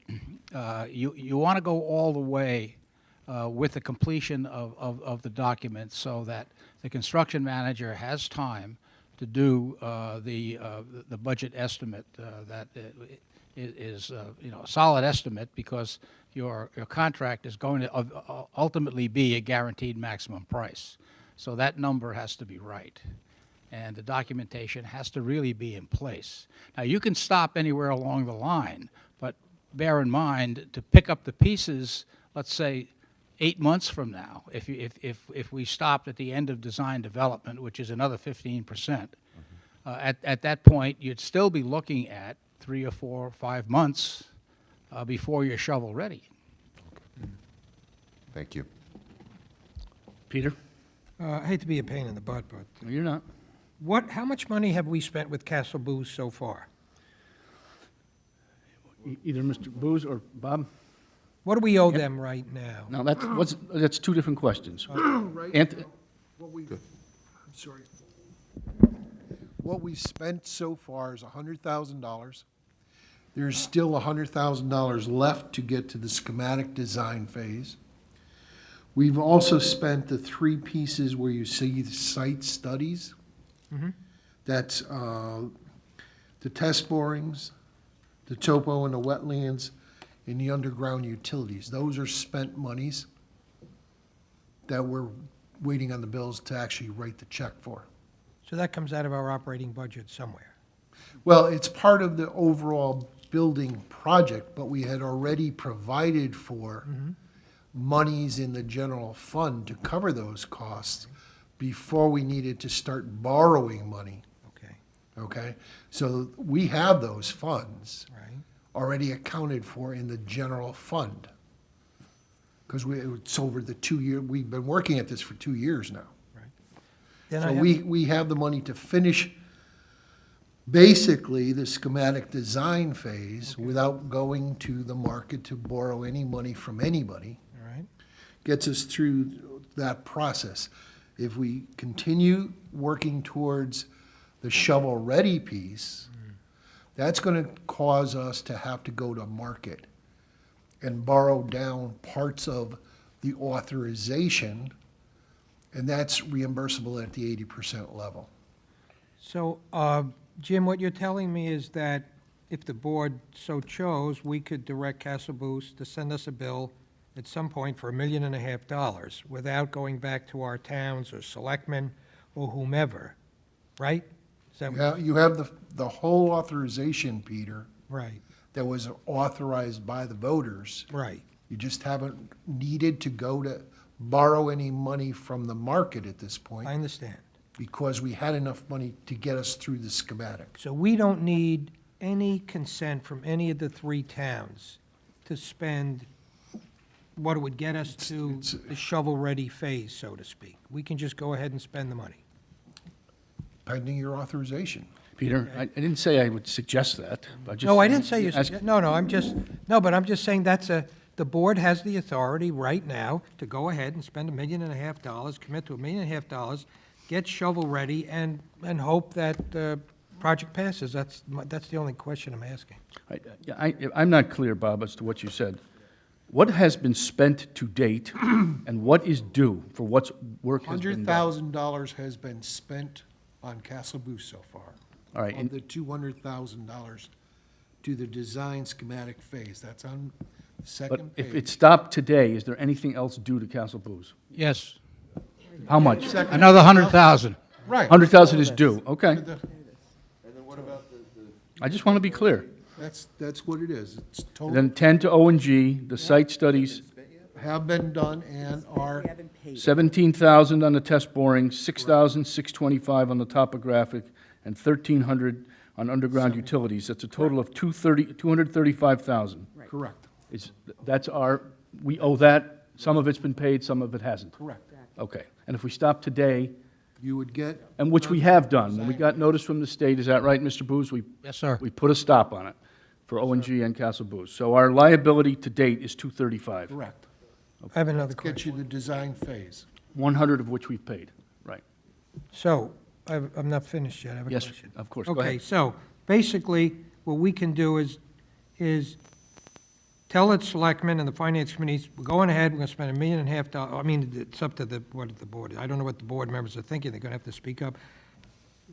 The option to get things rolling was to go ahead, authorize the spending of $1.5 million, and get the project shovel-ready, and not know if we'll ever get the project. So the only question for the board is, politically, We need to talk to the Department of Administrative Services and get a little more guidance on what exactly they intended with that, pulling the 10 projects that weren't shovel-ready, and I think we would need those kinds of things before we move forward. So in my mind, I feel that we need to pause and wait for the state on a couple of those questions to try to figure out their intention, and then decide whether we're going to continue with the design phase, in my mind. I just want to state that members of the administration and certain members of the board had a meeting scheduled with the State Department of Education, which has been rescheduled, so we don't have a definite date. In addition, other members of the administration, and I believe Castle Booz and O&G have a meeting scheduled with DAS. So there are questions that need to be answered. We need to find out where these people are at, and then the board, I think, will have to consider the matter and do what it will. so at what point do we risk escalation in the cost of the project? It's stopped right now. We have to come back, and you've heard what Mr. Booz has said, the longer this thing sits, we're talking about inflation and getting back to the project. Delays don't help, but, it's a lot of money, there's no question, with no guarantees. So, any other questions? Anyone? Anthony, nothing? Thank you. Thank you. Hold on, I'm sorry, if you don't mind. Questions for Charlie? Yes. No, All right. he answered my question, which was, what's his final bill as of the termination or the stop work notice? So I got my question answered. Thank you. Thank you very much, gentlemen. Appreciate it. And thank you for all you've done. Appreciate it. All right. I mean, we're on this item. I don't believe we're ready for a vote on this, but if there's anyone else who wants to be heard on it, on the subject, we can discuss it if you wish. Alan? So it seems like we're in trouble either way. If we wait, the cost goes up. If we don't wait, we spend money we may never get back and don't have a project. And of course, the possibility that we spend money and it actually happens on time. Only crazy idea that I can think of, I figure we're just coming up with all the crazy ideas now, is to check with our private donors, existing and potential, and see if they would shoulder this risk, knowing that if it fails, it would be a nice tax deduction. Well, it would be anyway, because this is such a precarious thing to propose as I mean, unless we went into a referendum to ask the taxpayers. This is a difficult thing to ask the taxpayers to shoulder, because a lot of I'm trying to remember, I don't remember their referendum language, but I think a lot of the things that we said to assure the taxpayers before the referendum was that we wouldn't proceed with this bond that we were requesting if the project wasn't guaranteed to be reimbursed by the state. So that's all I can think of. I know it's outlandish, but you know, what do people think of the idea, and B, the potential for that being successful? Anyone else? Anthony? Well, I don't think any idea right now is outlandish. So, I mean, if somebody wants to put that money at risk, a private citizen, that's certainly their call. But one of the things you did mention about when we sought the referendum and the premise and the stage that was set when we made the argument to the three towns, I think has changed substantially, in that we're still waiting on approval. We had consciously, we knew that we were coming out of the referendum and going to put some amount of money at risk. That was something that was well known, accepted, and we did that, and that's the $235,000 that we went through. But beyond that, to go beyond that point, I don't feel comfortable at all that we can do that, given how this conversation started, information people used to vote in the referendum. I'm just not there. And I think it's a matter of principle. And if it cost us another, I did roughly $1.5 million, of which the state would reimburse us 1.2 should the project go, the net cost to us could be $300,000 in inflation costs. Still, the full 1.5 has to be absorbed by the state of Connecticut. Right, the project is still right now theoretically capped. And I'm not saying that's an easy thing to overcome, whether or not we could value engineer the project down to absorb the inflation, et cetera, but I don't think that's necessarily a deal breaker. So my opinion is, Pete, I don't think it's too hard of a decision. I think we're going to have to put the project on hold, maybe work as many things as we can that doesn't incur costs. We can continue with the design phase. We can continue developing the curriculum. We can continue working with our advisory committee. There's probably things we can do to continue to advance the project. But unless some other circumstances change, i.e. you have a donor who's willing to step up and help us move the ball, great, let's have that conversation. But that's why I see it, Pete. So how long do we function as a Board of Ed in the current situation we're in as student population declines? The superintendent brought up our incoming kindergarten class size. I did a birth search of all the births from 2009 to 2016. we're averaging 31 births collectively in the 3 towns. And the fact that 27 kids are in kindergarten this year, cumulative all 3 towns, gives us a trend where we're going to be, as far as how many kids are going to be entering each grade. So that's already not good. So how long can we just sit and not do something? I mean, really do something, because we in a way, we're sinking, so to speak, from a population standpoint, which is what the superintendent is very worried about. So at some point, we have to. How are we going to stop the bleeding? How are you going to stop it? So we're going to have to think about whether you want to gamble, whether you want to find a source. But I don't think you can just sit and say, well, we'll just wait and see what happens. I don't know if you can really do that. Michael? I don't think any board member is suggesting that we do nothing forever. I think the most caution that I've heard is when Ms. Gore was just saying that maybe we should wait a few weeks to a month to get more information. And I think that that's always good to do. You know, as a board, we want to have as much information as we can possibly get to make a decision.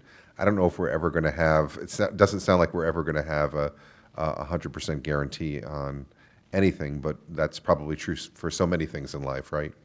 I think that as a concept, this board has supported it. As a concept, the communities have supported it. And I think we need to move forward with that positive thinking. We don't have an option, quite frankly, of saying, well, because of declining enrollment and because of budget problems in the state, we're done with educating students in Region 12. We just don't have that option. And those two issues are two separate issues.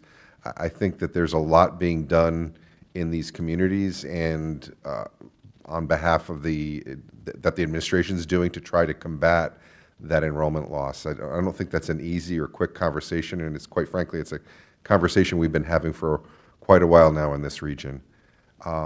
So we're going to continue to move forward on that. I'm confident that we will as a board and that we will as a community, that we'll keep doing as much as we can to try to mitigate that trend as much as we can. Anyone else? Emily?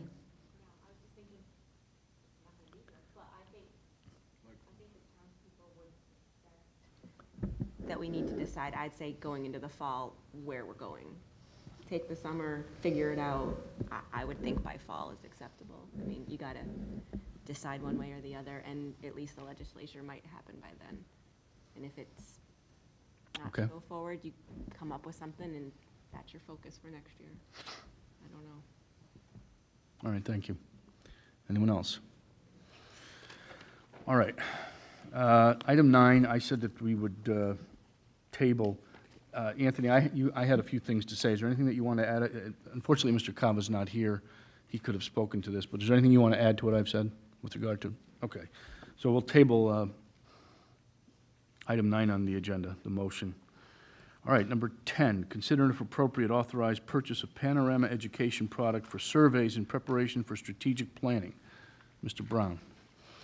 Yeah, I have, this is all in your shared drive, but I also printed out copies of this just to look through, and it's very small and hard to read, but so I'll give you the gist of what this is all about.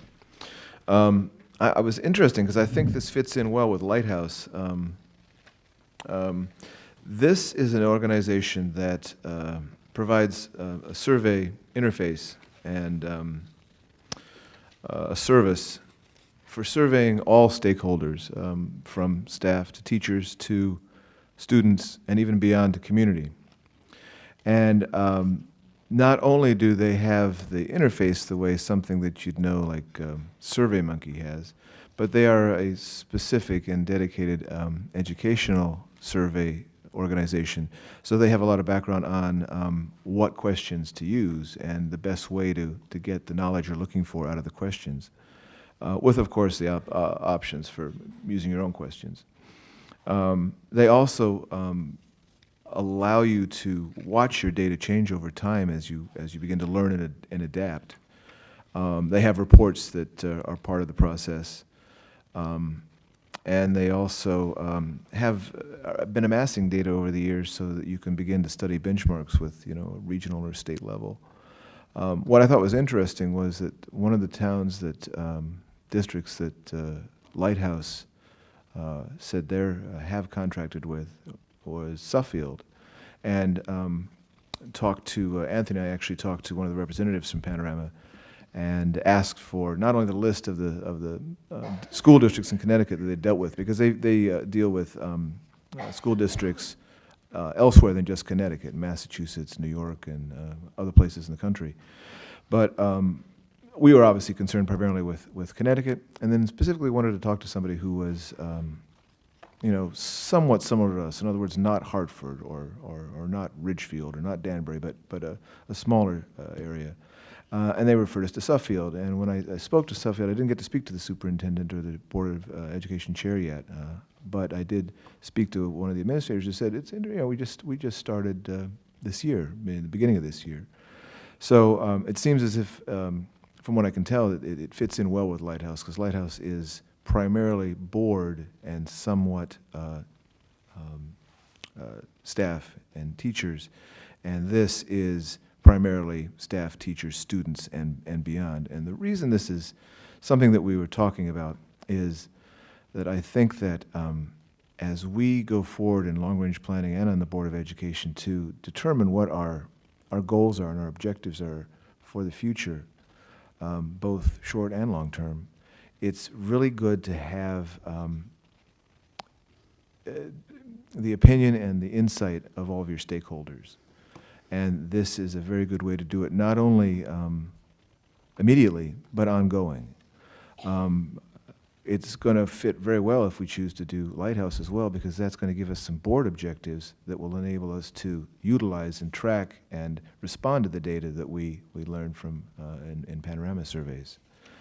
There are two different programs that they offer. They offer a program for larger districts that involve having staff and having directors from the company work with you because of the size of the subject pool and the data pool that you're dealing with. In a district like ours, we're thinking that the non-monitored or non-aided method would suffice with just our utilizing their interface.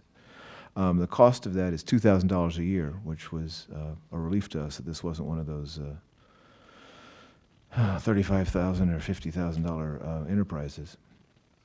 And so I am requesting that we authorize purchase of this product for this year in order to start surveying our stakeholders. At the moment,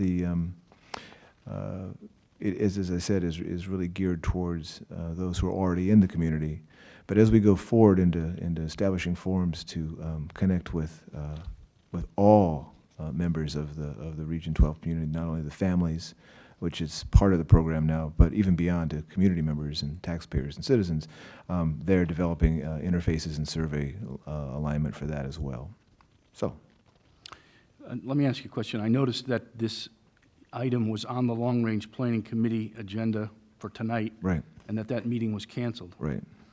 Is this something that the Long Range Planning Committee should consider and recommend to the board, other than just you and Anthony? Anybody on the Long Range Committee want to speak to that? I don't know if is it required necessarily that the committee has to vote on something like this?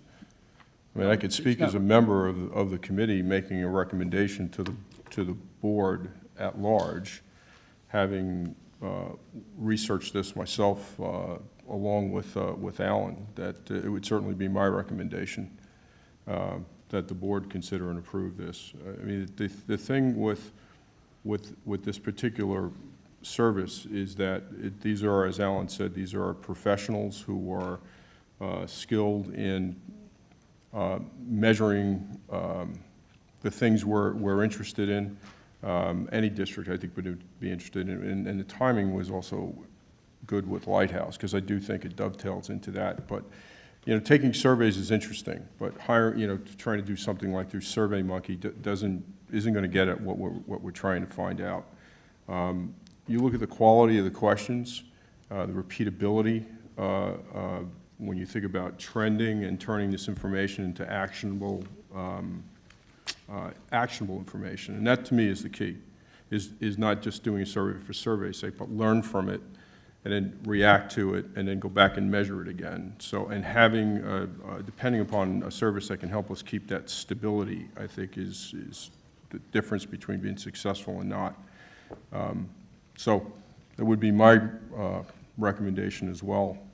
Having seen this, that I think especially for the fee, it's relatively low for the first time out of the blocks to get a data point, see what this is like up close and personal, and then we can make a decision if we think the information is valuable to us and it works as we intended it to repeat it again. All right, Dr. Costino? Yes. I'm a little familiar with the program because it was introduced when the new teacher evaluation program came out 4 years ago. I don't have a problem using the program, but I want to be clear on how we're going to implement it. This program, we already use SurveyMonkey. We use the Endicott survey for NEASC. The principals every 2 years do a school climate survey that they use, that goes out to everybody in order to work on their school climates. If we decide to go with this, which is fine, we'd have to make sure that it's compatible with our technology and that our administrators can use it in a positive way. But it wouldn't be through the board. It would be through my office and the administrative team. I think it would be through the board. Well, that's the point I'm trying to make right now. First of all, there have been school districts, I happen to live in one, where they used this and they had direct questions about staff members, and that got out because it's all FOIable if it goes through the board, and it is something that you're working on the long-range plan. So we really have to be careful with what kind of things we're asking.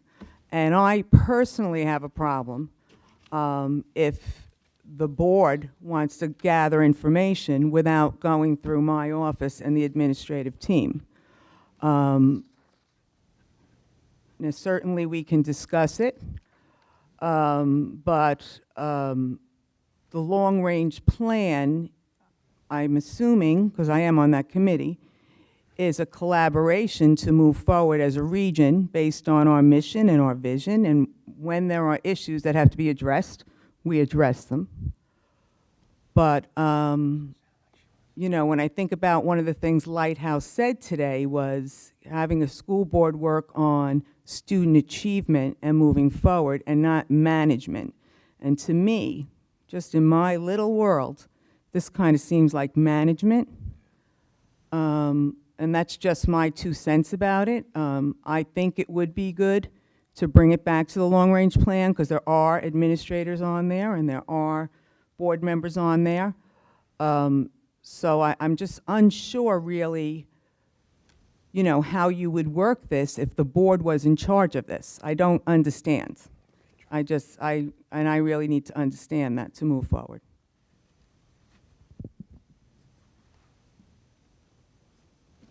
Rebecca?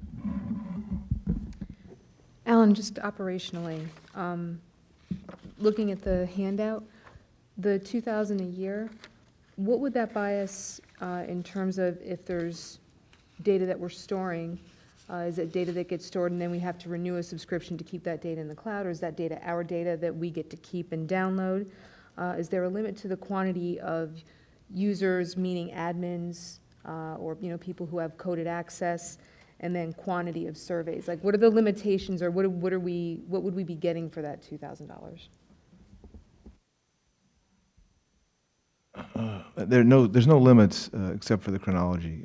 But then again, the data isn't lost either. It's not one of those things that you get on the internet where you can do whatever you want, but they own what you're doing, and you keep paying year after year to have access to it. It is still our data.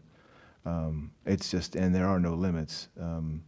It's just a matter of the year, of like a subscription for a year. Peter? Alan, it sounds like the superintendent would like us to go back to committee. And I don't disagree with her. Maybe it would be profitable for us to sit, since we didn't have the meeting tonight, to have another meeting and sit together and then come to a conclusion. That's what it said. I mean, that's what I took out of the superintendent's comments. Well, there, yeah, I understand there's a delay factor there. There's also the fact that she sits on that committee as well. Well, I mean, you sit on all the committees, and that all of the committee members are here, and we can talk about it now. I'm concerned with board insight into the data. Forgive me for asking, but why was the Long Range Planning Committee meeting canceled this today? I am not at liberty to discuss that. Oh, okay. Because it would have been helpful if we could discuss that then, so. Rebecca? Alan, could you maybe give us, or Anthony, a couple of kind of concrete examples based on the sort of situations that we're facing today that you think that you would like to see us using it for? If we had this product, like if we had this product today, what kind of inspired you to?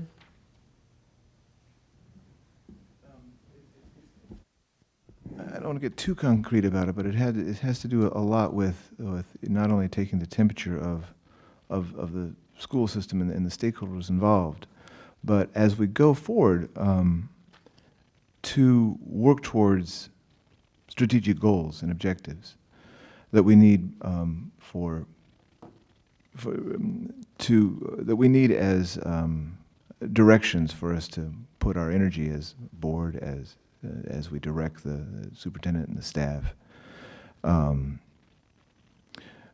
The specific things obviously are looking at school climate, school culture, the communications, family relations with the schools, teachers and their support systems, information on adoption of curriculum and things like that. The balance, some of the things that feed into the other, I'm losing the word I'm looking for, the other initiatives, such as the high school, reimagining high school that we talked about last time. If you are thinking about having something bubble up from the grassroots, like minimizing standardized testing or flexible teaching, things like that, so that I think to be that specific isn't necessarily the right thing, but in order to have a voice and an insight into the specific perspectives that all of the stakeholders have, so that when we have, as I've said, we have now existing 3 strategic goals that had to do with 21st century skills, with technology, and with dealing with our population and our buildings.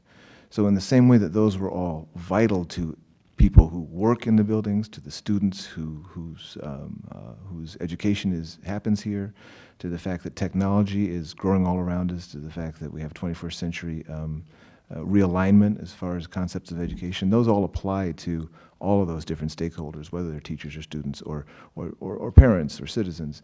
And each of them had a little bit of a voice in that when we did our forums over that 2-year period, in order to, 15-month period in order to build those. And this is either going to be an option to do that, maybe, and reduce a lot of those meetings. We'll see how that goes, in order for us to really get a sense of what everybody wants from the school system and what we should be working towards guiding the school system to be accomplishing in our next strategic plan. So it's not like we really want to replace all the face-to-face that happened, but this can be a real good foundation for that, and also something to watch the data points change as our actions change. One final comment. I barely get out of school, all right? This sounds like we're micromanaging the superintendent. That's why I got on the board. When this superintendent was hired, I got on the board because the previous superintendent had been micromanaged by the board and they hired this superintendent to really run the system. So I just want to make clear, on the surface, when you're speaking, it sounds like we're kind of micromanaging her. That's all. That's the way it appears on the surface to me. We either have to have, if we are able to not micromanage, then we have to have goals that our school system and our superintendent follows. The best way to stand back and not micromanage is if you have set objectives for that person. You can't not have those, because then all you're doing is micromanaging, because there's no clear direction. We have a clear direction, and she's been very good at following that. But that direction is either complete, she's done such a good job of completing it, or has adapted and evolved over the time she's been here, and which is what we need to do in order to set our new direction. Michelle. I'm not against the idea of surveys. I think information is good and useful. But I do think that before we go ahead and purchase this, I think we need to have a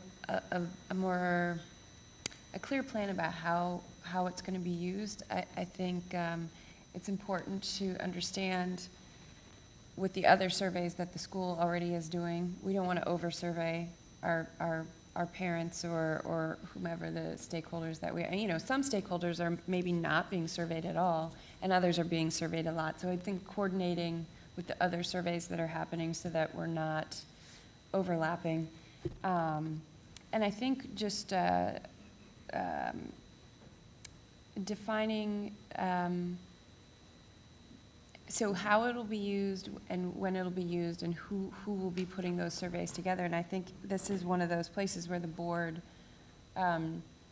should be working with our superintendent to, there are things that we may feel that we want to know that the administration has not gathered information on, but that it's a collaboration. And I think it is very interesting. It seems to come at a good time with the Lighthouse Project, which is talking a lot about the board's roles and the 7 characteristics of effective boards.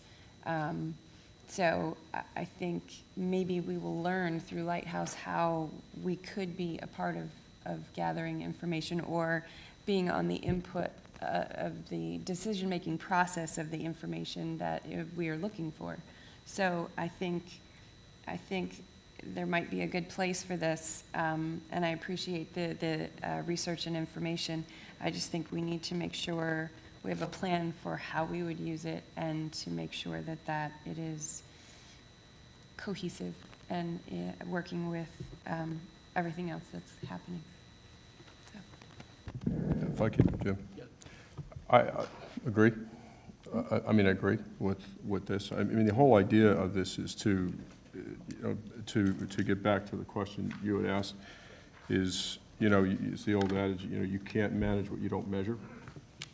And it's very difficult, I think, in a school district to pick certain or come up with those key metrics to figure out, are you doing better today than you were tomorrow? Especially when you look at test scores, and there's all sorts of inefficiencies, I suppose, of using test scores because there are circumstances that are outside of your control, et cetera, et cetera. So you look at this type of a survey, and I think what's different about this, my sense was that it touches 3 communities: the students, their families, as well as the staff. So it gives us, I think, a balance of all the different constituents that we have in deciding, let's say in a group, is the school district doing well, and are we doing better? And the idea of a controlled service like this would give us collectively as a region at all different levels the ability to use this information, help guide us into what we want to do next, not get into the weeds. That would be what falls out of something like this. But gives us as a region data points to be able to say, hey, we asked about something. Let's communication, let's say, the effectiveness of communication. So you ask the parents what they think, you ask the kids what they think because they're involved in this, you ask the staff what they think, and you consolidate on how well are we communicating with each other, et cetera, et cetera. Now we've got a data point. Now the question then becomes, Pat, is if we look at the data point and we say we want to make that better. The how we make that better is what you guys do best, right? I don't think any of us are in a position as to, that's not what we're here for. But the idea is that we've now found a metric. Then we can go back in the next cycle, retest those same sets of questions and find out, did the plan that was put in place, did it work? And if it did work, we should see the results coming back through the survey. So the consistency is important, because if you don't have that consistency, you lose your data point. You don't know what you did made it better, worse, or had no effect if the questions are being asked in a way that isn't structured.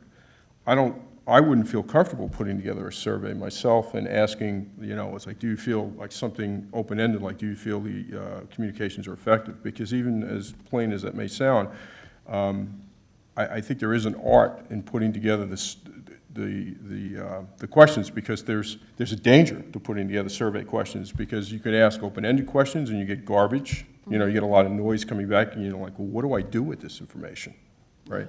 You could ask questions that are so specific they're leading, and you get back an echo chamber, and you just hear what you want to hear, et cetera. So I think it is good that we have a third party that already has this menu of structured questions that get at some of these things. There is an opportunity to put some free-form kind of questions in there, but again, we have to be very smart and thoughtful about how we do all that. But the work product in the end is not only to move the district strategically in a certain direction, but also to make sure that it flows down and whatever we're doing is being felt by people. We have a plan, we asked you a question when we're trying to make this better. So I think it gives us something we don't have right now, because I don't have a sense of what those three communities think simultaneously about the same question, a series of questions.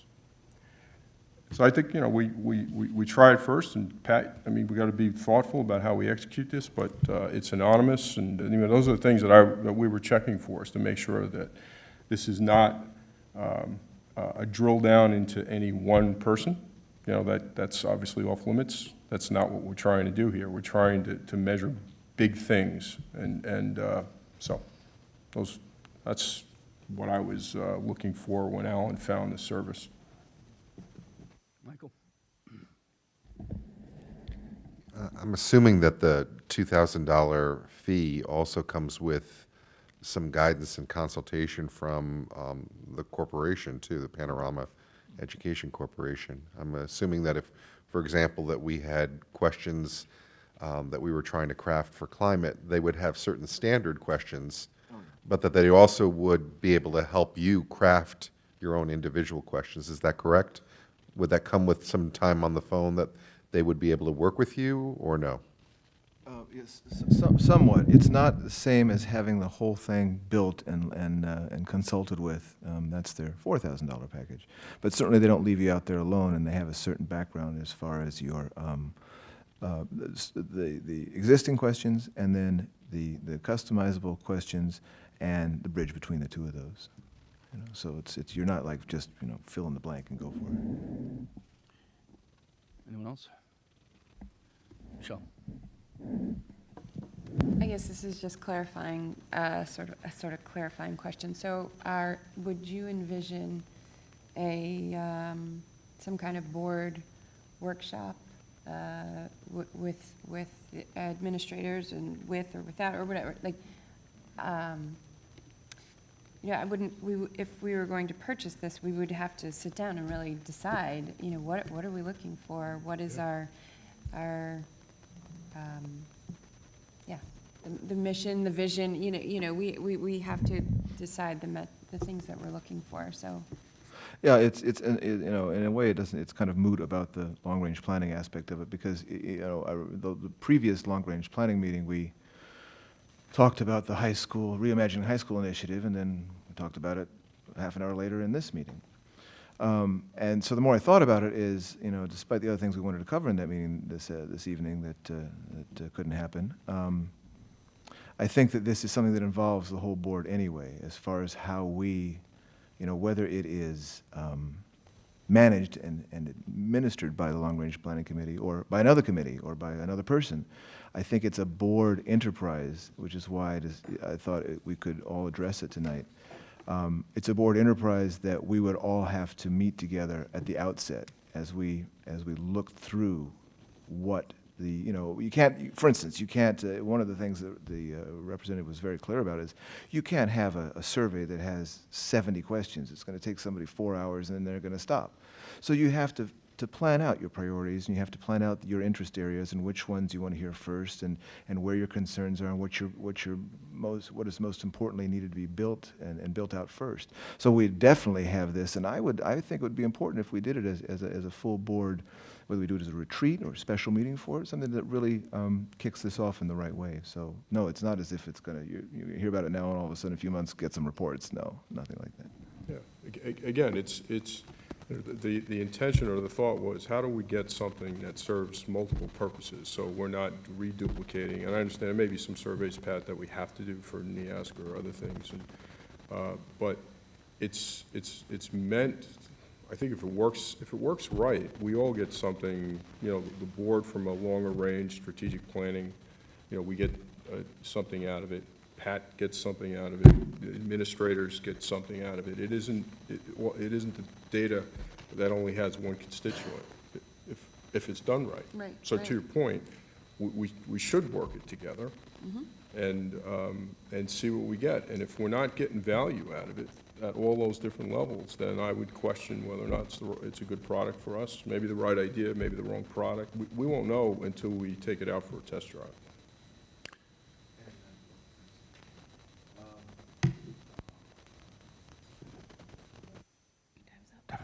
Yeah. See, and now I forgot what I was going to say. No, it's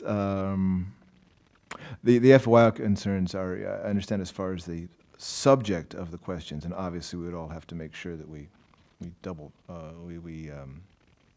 have a balance of powers. We have a lot of input into that. I think we would all be immune to having, what do you think of this guy, be one of your questions. But we were also guaranteed, and one of my questions was, when you're dealing with a school of our size, a school system of our size, and a data set as small as ours, even when aggregating student scores very often as far as standardized testing, sometimes the classes are so small that it's very hard to even disguise who's who in terms of reporting that data. And we were assured that even in very small school systems, everything is double blind and anonymous, and that no one ever knows who any particular person is. The only thing that is individual is user access code, so that you can't take the survey 16 times and prejudice it in any way. You know that distinctive individuals have taken it and participated in it. So anyway, in the interest of timeliness, I'd like to make a motion that we authorize purchase of the Panorama Education product for 1 year in preparation. Well, it says here for strategic planning, but to augment the general insight and understanding that we have in the school system for $2,000. Is there a second? All right, I must, John, go ahead. I agree with Michelle. I'm not against having a survey. I just wish that this was something that was discussed at the Long Range Planning Committee prior to bringing it to the board. So that just wanted to share that. Yeah, I must say that I'm concerned with the. I don't have a problem with information. Information is good, but I am concerned with the way this was brought about. I mean, I'm looking at the agenda for tonight. The committee members are Anthony Amato, Alan Brown. I think we know how those two feel. Greg Cava, Emily Hibbard, Michelle Gore, Jennifer Pody, Peter Tagley. I think it's, in response to your question, Anthony, not everything has to come through committee, but I think something like this, it would be helpful for the board to know what the committee's feelings is, to find out if this is something that the committee favors, and to have more detail. I'm not clear on what the detail is. The chairman of the committee wants to have it exclude involvement by the administration. The superintendent says it has to include the administration. Is that a detail that the board needs to be more clear about before we vote on something like this? I'm not comfortable, without the input of the committee. Now, Alan says that everybody's here, they can speak up, but I don't know that that's fair to the committee members, that the first time they'll be heard is at a board vote, but, that's up to them. There is a motion on the floor, it'll be voted on, but I am concerned about that, so. What is the motion? I thought the motion was just just to approve this. Just to approve the purchase of it, not the control? You tell me. Alan? We don't know. Well, I didn't hear Alan say it, that's why I'm asking for a repeat of what the motion was. That was not addressed in the motion. What did you get from my motion? Oh, that's good enough. That's nice, clear. All right. Then I would like to vote. That's what I thought the question that was on the table, not how we're going to administer it or who controls it, I thought the agreement was that we were going to get together and work through those details as a board. Okay. Yeah, as I said, and particularly answering to Jen, I think it's, although I originally thought of it through the Long Range Planning Committee, I think it's beyond that. I think it really is something for us all to discuss, because it would be a board enterprise as opposed to just a Long Range Planning Committee enterprise. Well, that's what we're doing right now. So discuss, please. All right, is there anything else on the motion? Take the Dr. vote. Costello? Let's get it over with. I have a problem with this because, first of all, I think if we want to, like we do with any program that we bring into our school system, any program, we have a procedure. Teresa DeBrito usually looks at it and contacts other school districts to get information and the implementation. Karen Files and Vic look at it as related to our computers. We're talking about codes and all of this kind of stuff. This is all work that has to be done that we're happy to do. We're happy to do and get you the information. But I think my concern is that we're going to buy this program and that the board is just going to tell us what to do as far as what to send and what questions, et cetera, et cetera. I know Mr. Hirschfeld read the names of the committee members. Those are the board members who are committee members. But I can tell you that me and Kim and Mrs. DeBrito have been to every meeting, and we consider ourselves committee members too. And I understand we want to do the long-range plan, and we want to get some big ideas, but I think it just makes sense to include your building principals, who every year are sending out some survey to see what information we already have, what information we need. And I just feel like limiting it that the board is going to run this is just an area that should come from my office. If you want us to do that, we will do it. You tell me and we'll implement it. Just like whenever you tell me to do something, I try my best to do it. And Alan brings up a very good point that I'll just reiterate. Because we are so small, there are some questions that can be very pointed, and people are smart and they're able to figure out who you're talking about or what school you're talking about, and you have to be careful. So I'm not against getting this program. I'm just against how it's going to be implemented, and who is going to be implementing it. Thank you for letting me speak. And I can't hear myself. I just want to say, I'm not necessarily opposed, to having the board control this. I know the superintendent doesn't agree with that, but I really don't have enough information to make that decision tonight. I have a question. Oh, I'm sorry. Peter? I understand what Alan's trying to do, but the board is always in transition. This is a concern to me. We're not 12 people who are here year after year after year. So how does that affect something like this? Does it at all? I mean, we have 12 different people here, 12 different minds. So in implementing what you want to implement and the board gets in transition, is it something that still will flow and do what you're trying to do and accomplish? I mean, the superintendent doesn't sound supercharged over this. Right? Yes, I mean, so in one sense, I say to myself, well, are we micromanaging the superintendent and the staff?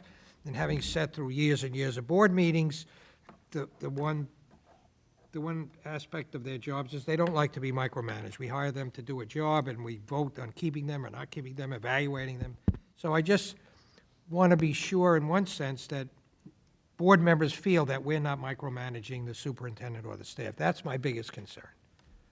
I don't have a problem with what you're trying to do, but am I misinterpreting it? Are we not micromanaging? I think you're misinterpreting it, but. Okay, all right. Yeah.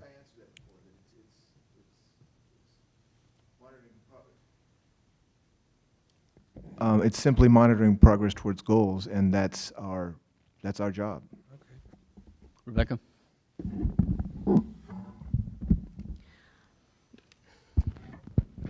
I don't necessarily have any issue with us having a different or new tool at our disposal. I don't think that if we do this correctly, that we should be stepping on any of the processes that are in place with the administration. I don't think that's anybody's goal. And I think that the motion on the floor to make the purchase is a step in a direction for us to look at this as a tool that we could potentially use together and not something that's going to create a problem. There's no conversation tonight about exactly how we're going to implement it, but I think that we all, there seems to be a general consensus that, and I'm not speaking for everybody, but a lot of people have said that they're not opposed to it in theory. So I think that if we get to the next step, so if we make the purchase and we work on it together, then we're going to find out, as Anthony said, we got a year, we can play with it, we can work with the administration, we can see if it's a value add, we can see if it's a problem, or we can see if it was useless. But I think that for the $2,000, I think that it would be worthwhile to explore this new tool. Okay, anyone else? Greg? Yeah, I'm sorry, but I don't really think I know enough about this or understand it. I read the materials that were distributed, but I just don't know enough about it to vote in favor of it. I think it would be better if this had some time spent where we could get some consensus on the long-range planning committee in order to bring it back here with a recommendation of the committee, because I sense that there's some reluctance on some people. I mean, I'm not necessarily opposed to it either, but I think there's a reason for the process, which is to understand what we do, when we do something, and why we do it, and how we're going to use it. And I think that might benefit from that. It might remove some of this concern that's floating over here, and we might get to the point where we feel like we've really got something that the board charges off on and is entirely in favor of it. That's just my concern. Michelle? I keep kind of going back and forth trying to figure out which comes first, because I'm kind of wondering if what needs to happen is a meeting of whether it's long-range plan or the board with the administration, and we have to sort of figure out, well, what is it that we want to know? What are the goals that we're driving at? And I'm wondering, does that conversation, should that happen before we go ahead and start the clock ticking on our 12 months? Or does already purchasing this somehow help that conversation? It doesn't seem like it. I mean, they have questions, but I think we have to first decide what it is that we want to measure and talk with the administrative team and get a timing on when we ask that. You know, with school ending, is this something that, if we're looking at students or parents, is that something that would be happening in the fall, I would imagine? So I think there are quite a few discussions that we need to have first about what it is we're looking for and how it is the best way to get at that. And so I'm not sure we need to purchase it until we've had those conversations, but I could be convinced otherwise.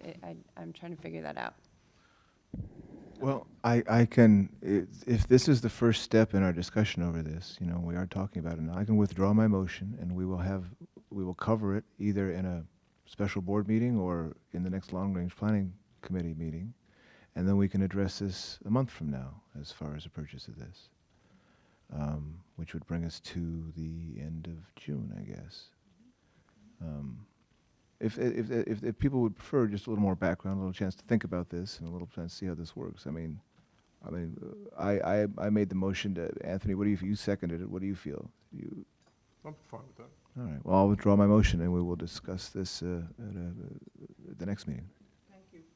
Is your second withdrawn, Anthony? Yes. All right. The motion's withdrawn. All right, thank you. All right, then the last item on the agenda is item 11, policy. First reading policy 5111, admission/placement. Michelle, this is for a first reading. Yes. I had it open. So the policy was part of our packet. Here. Oh, do you have a printed one? Okay, well, do you want it back? I found it. Thanks. All right, this policy is part of our, it was brought to our attention as part of our review. If you look at just the first page, what's highlighted, you'll see gender identity or expression as being added to the list. That's been in the media a lot lately, so that shouldn't be very surprising. If you look on page 2, the points that are highlighted talks about our school district immediately enrolling students who are transferred from a unified district, either unified districts number 1 and 2. We have our administrative staff here, so if you have questions about the unified districts, I believe these are students who have left their home district for various reasons and are now coming back in, and we're not allowed to deny them admission to our school, is basically what this is saying. You'll also see that the age for being able to consent to withdraw from school has been changed from 16 to 17. And then there's some additional language about that choice being made, that there's a letter with the guidance counselor.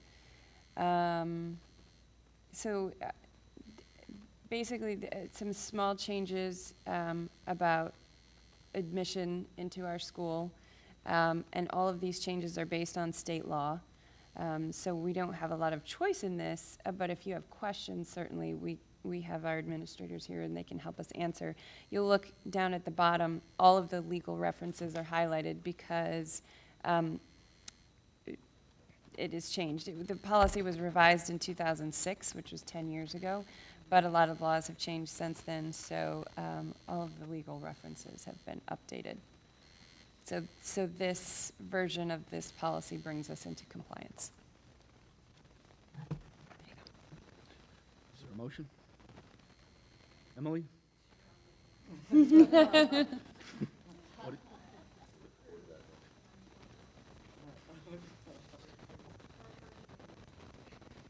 So you've moved to approve this policy for first reading, is that right? I'm sorry?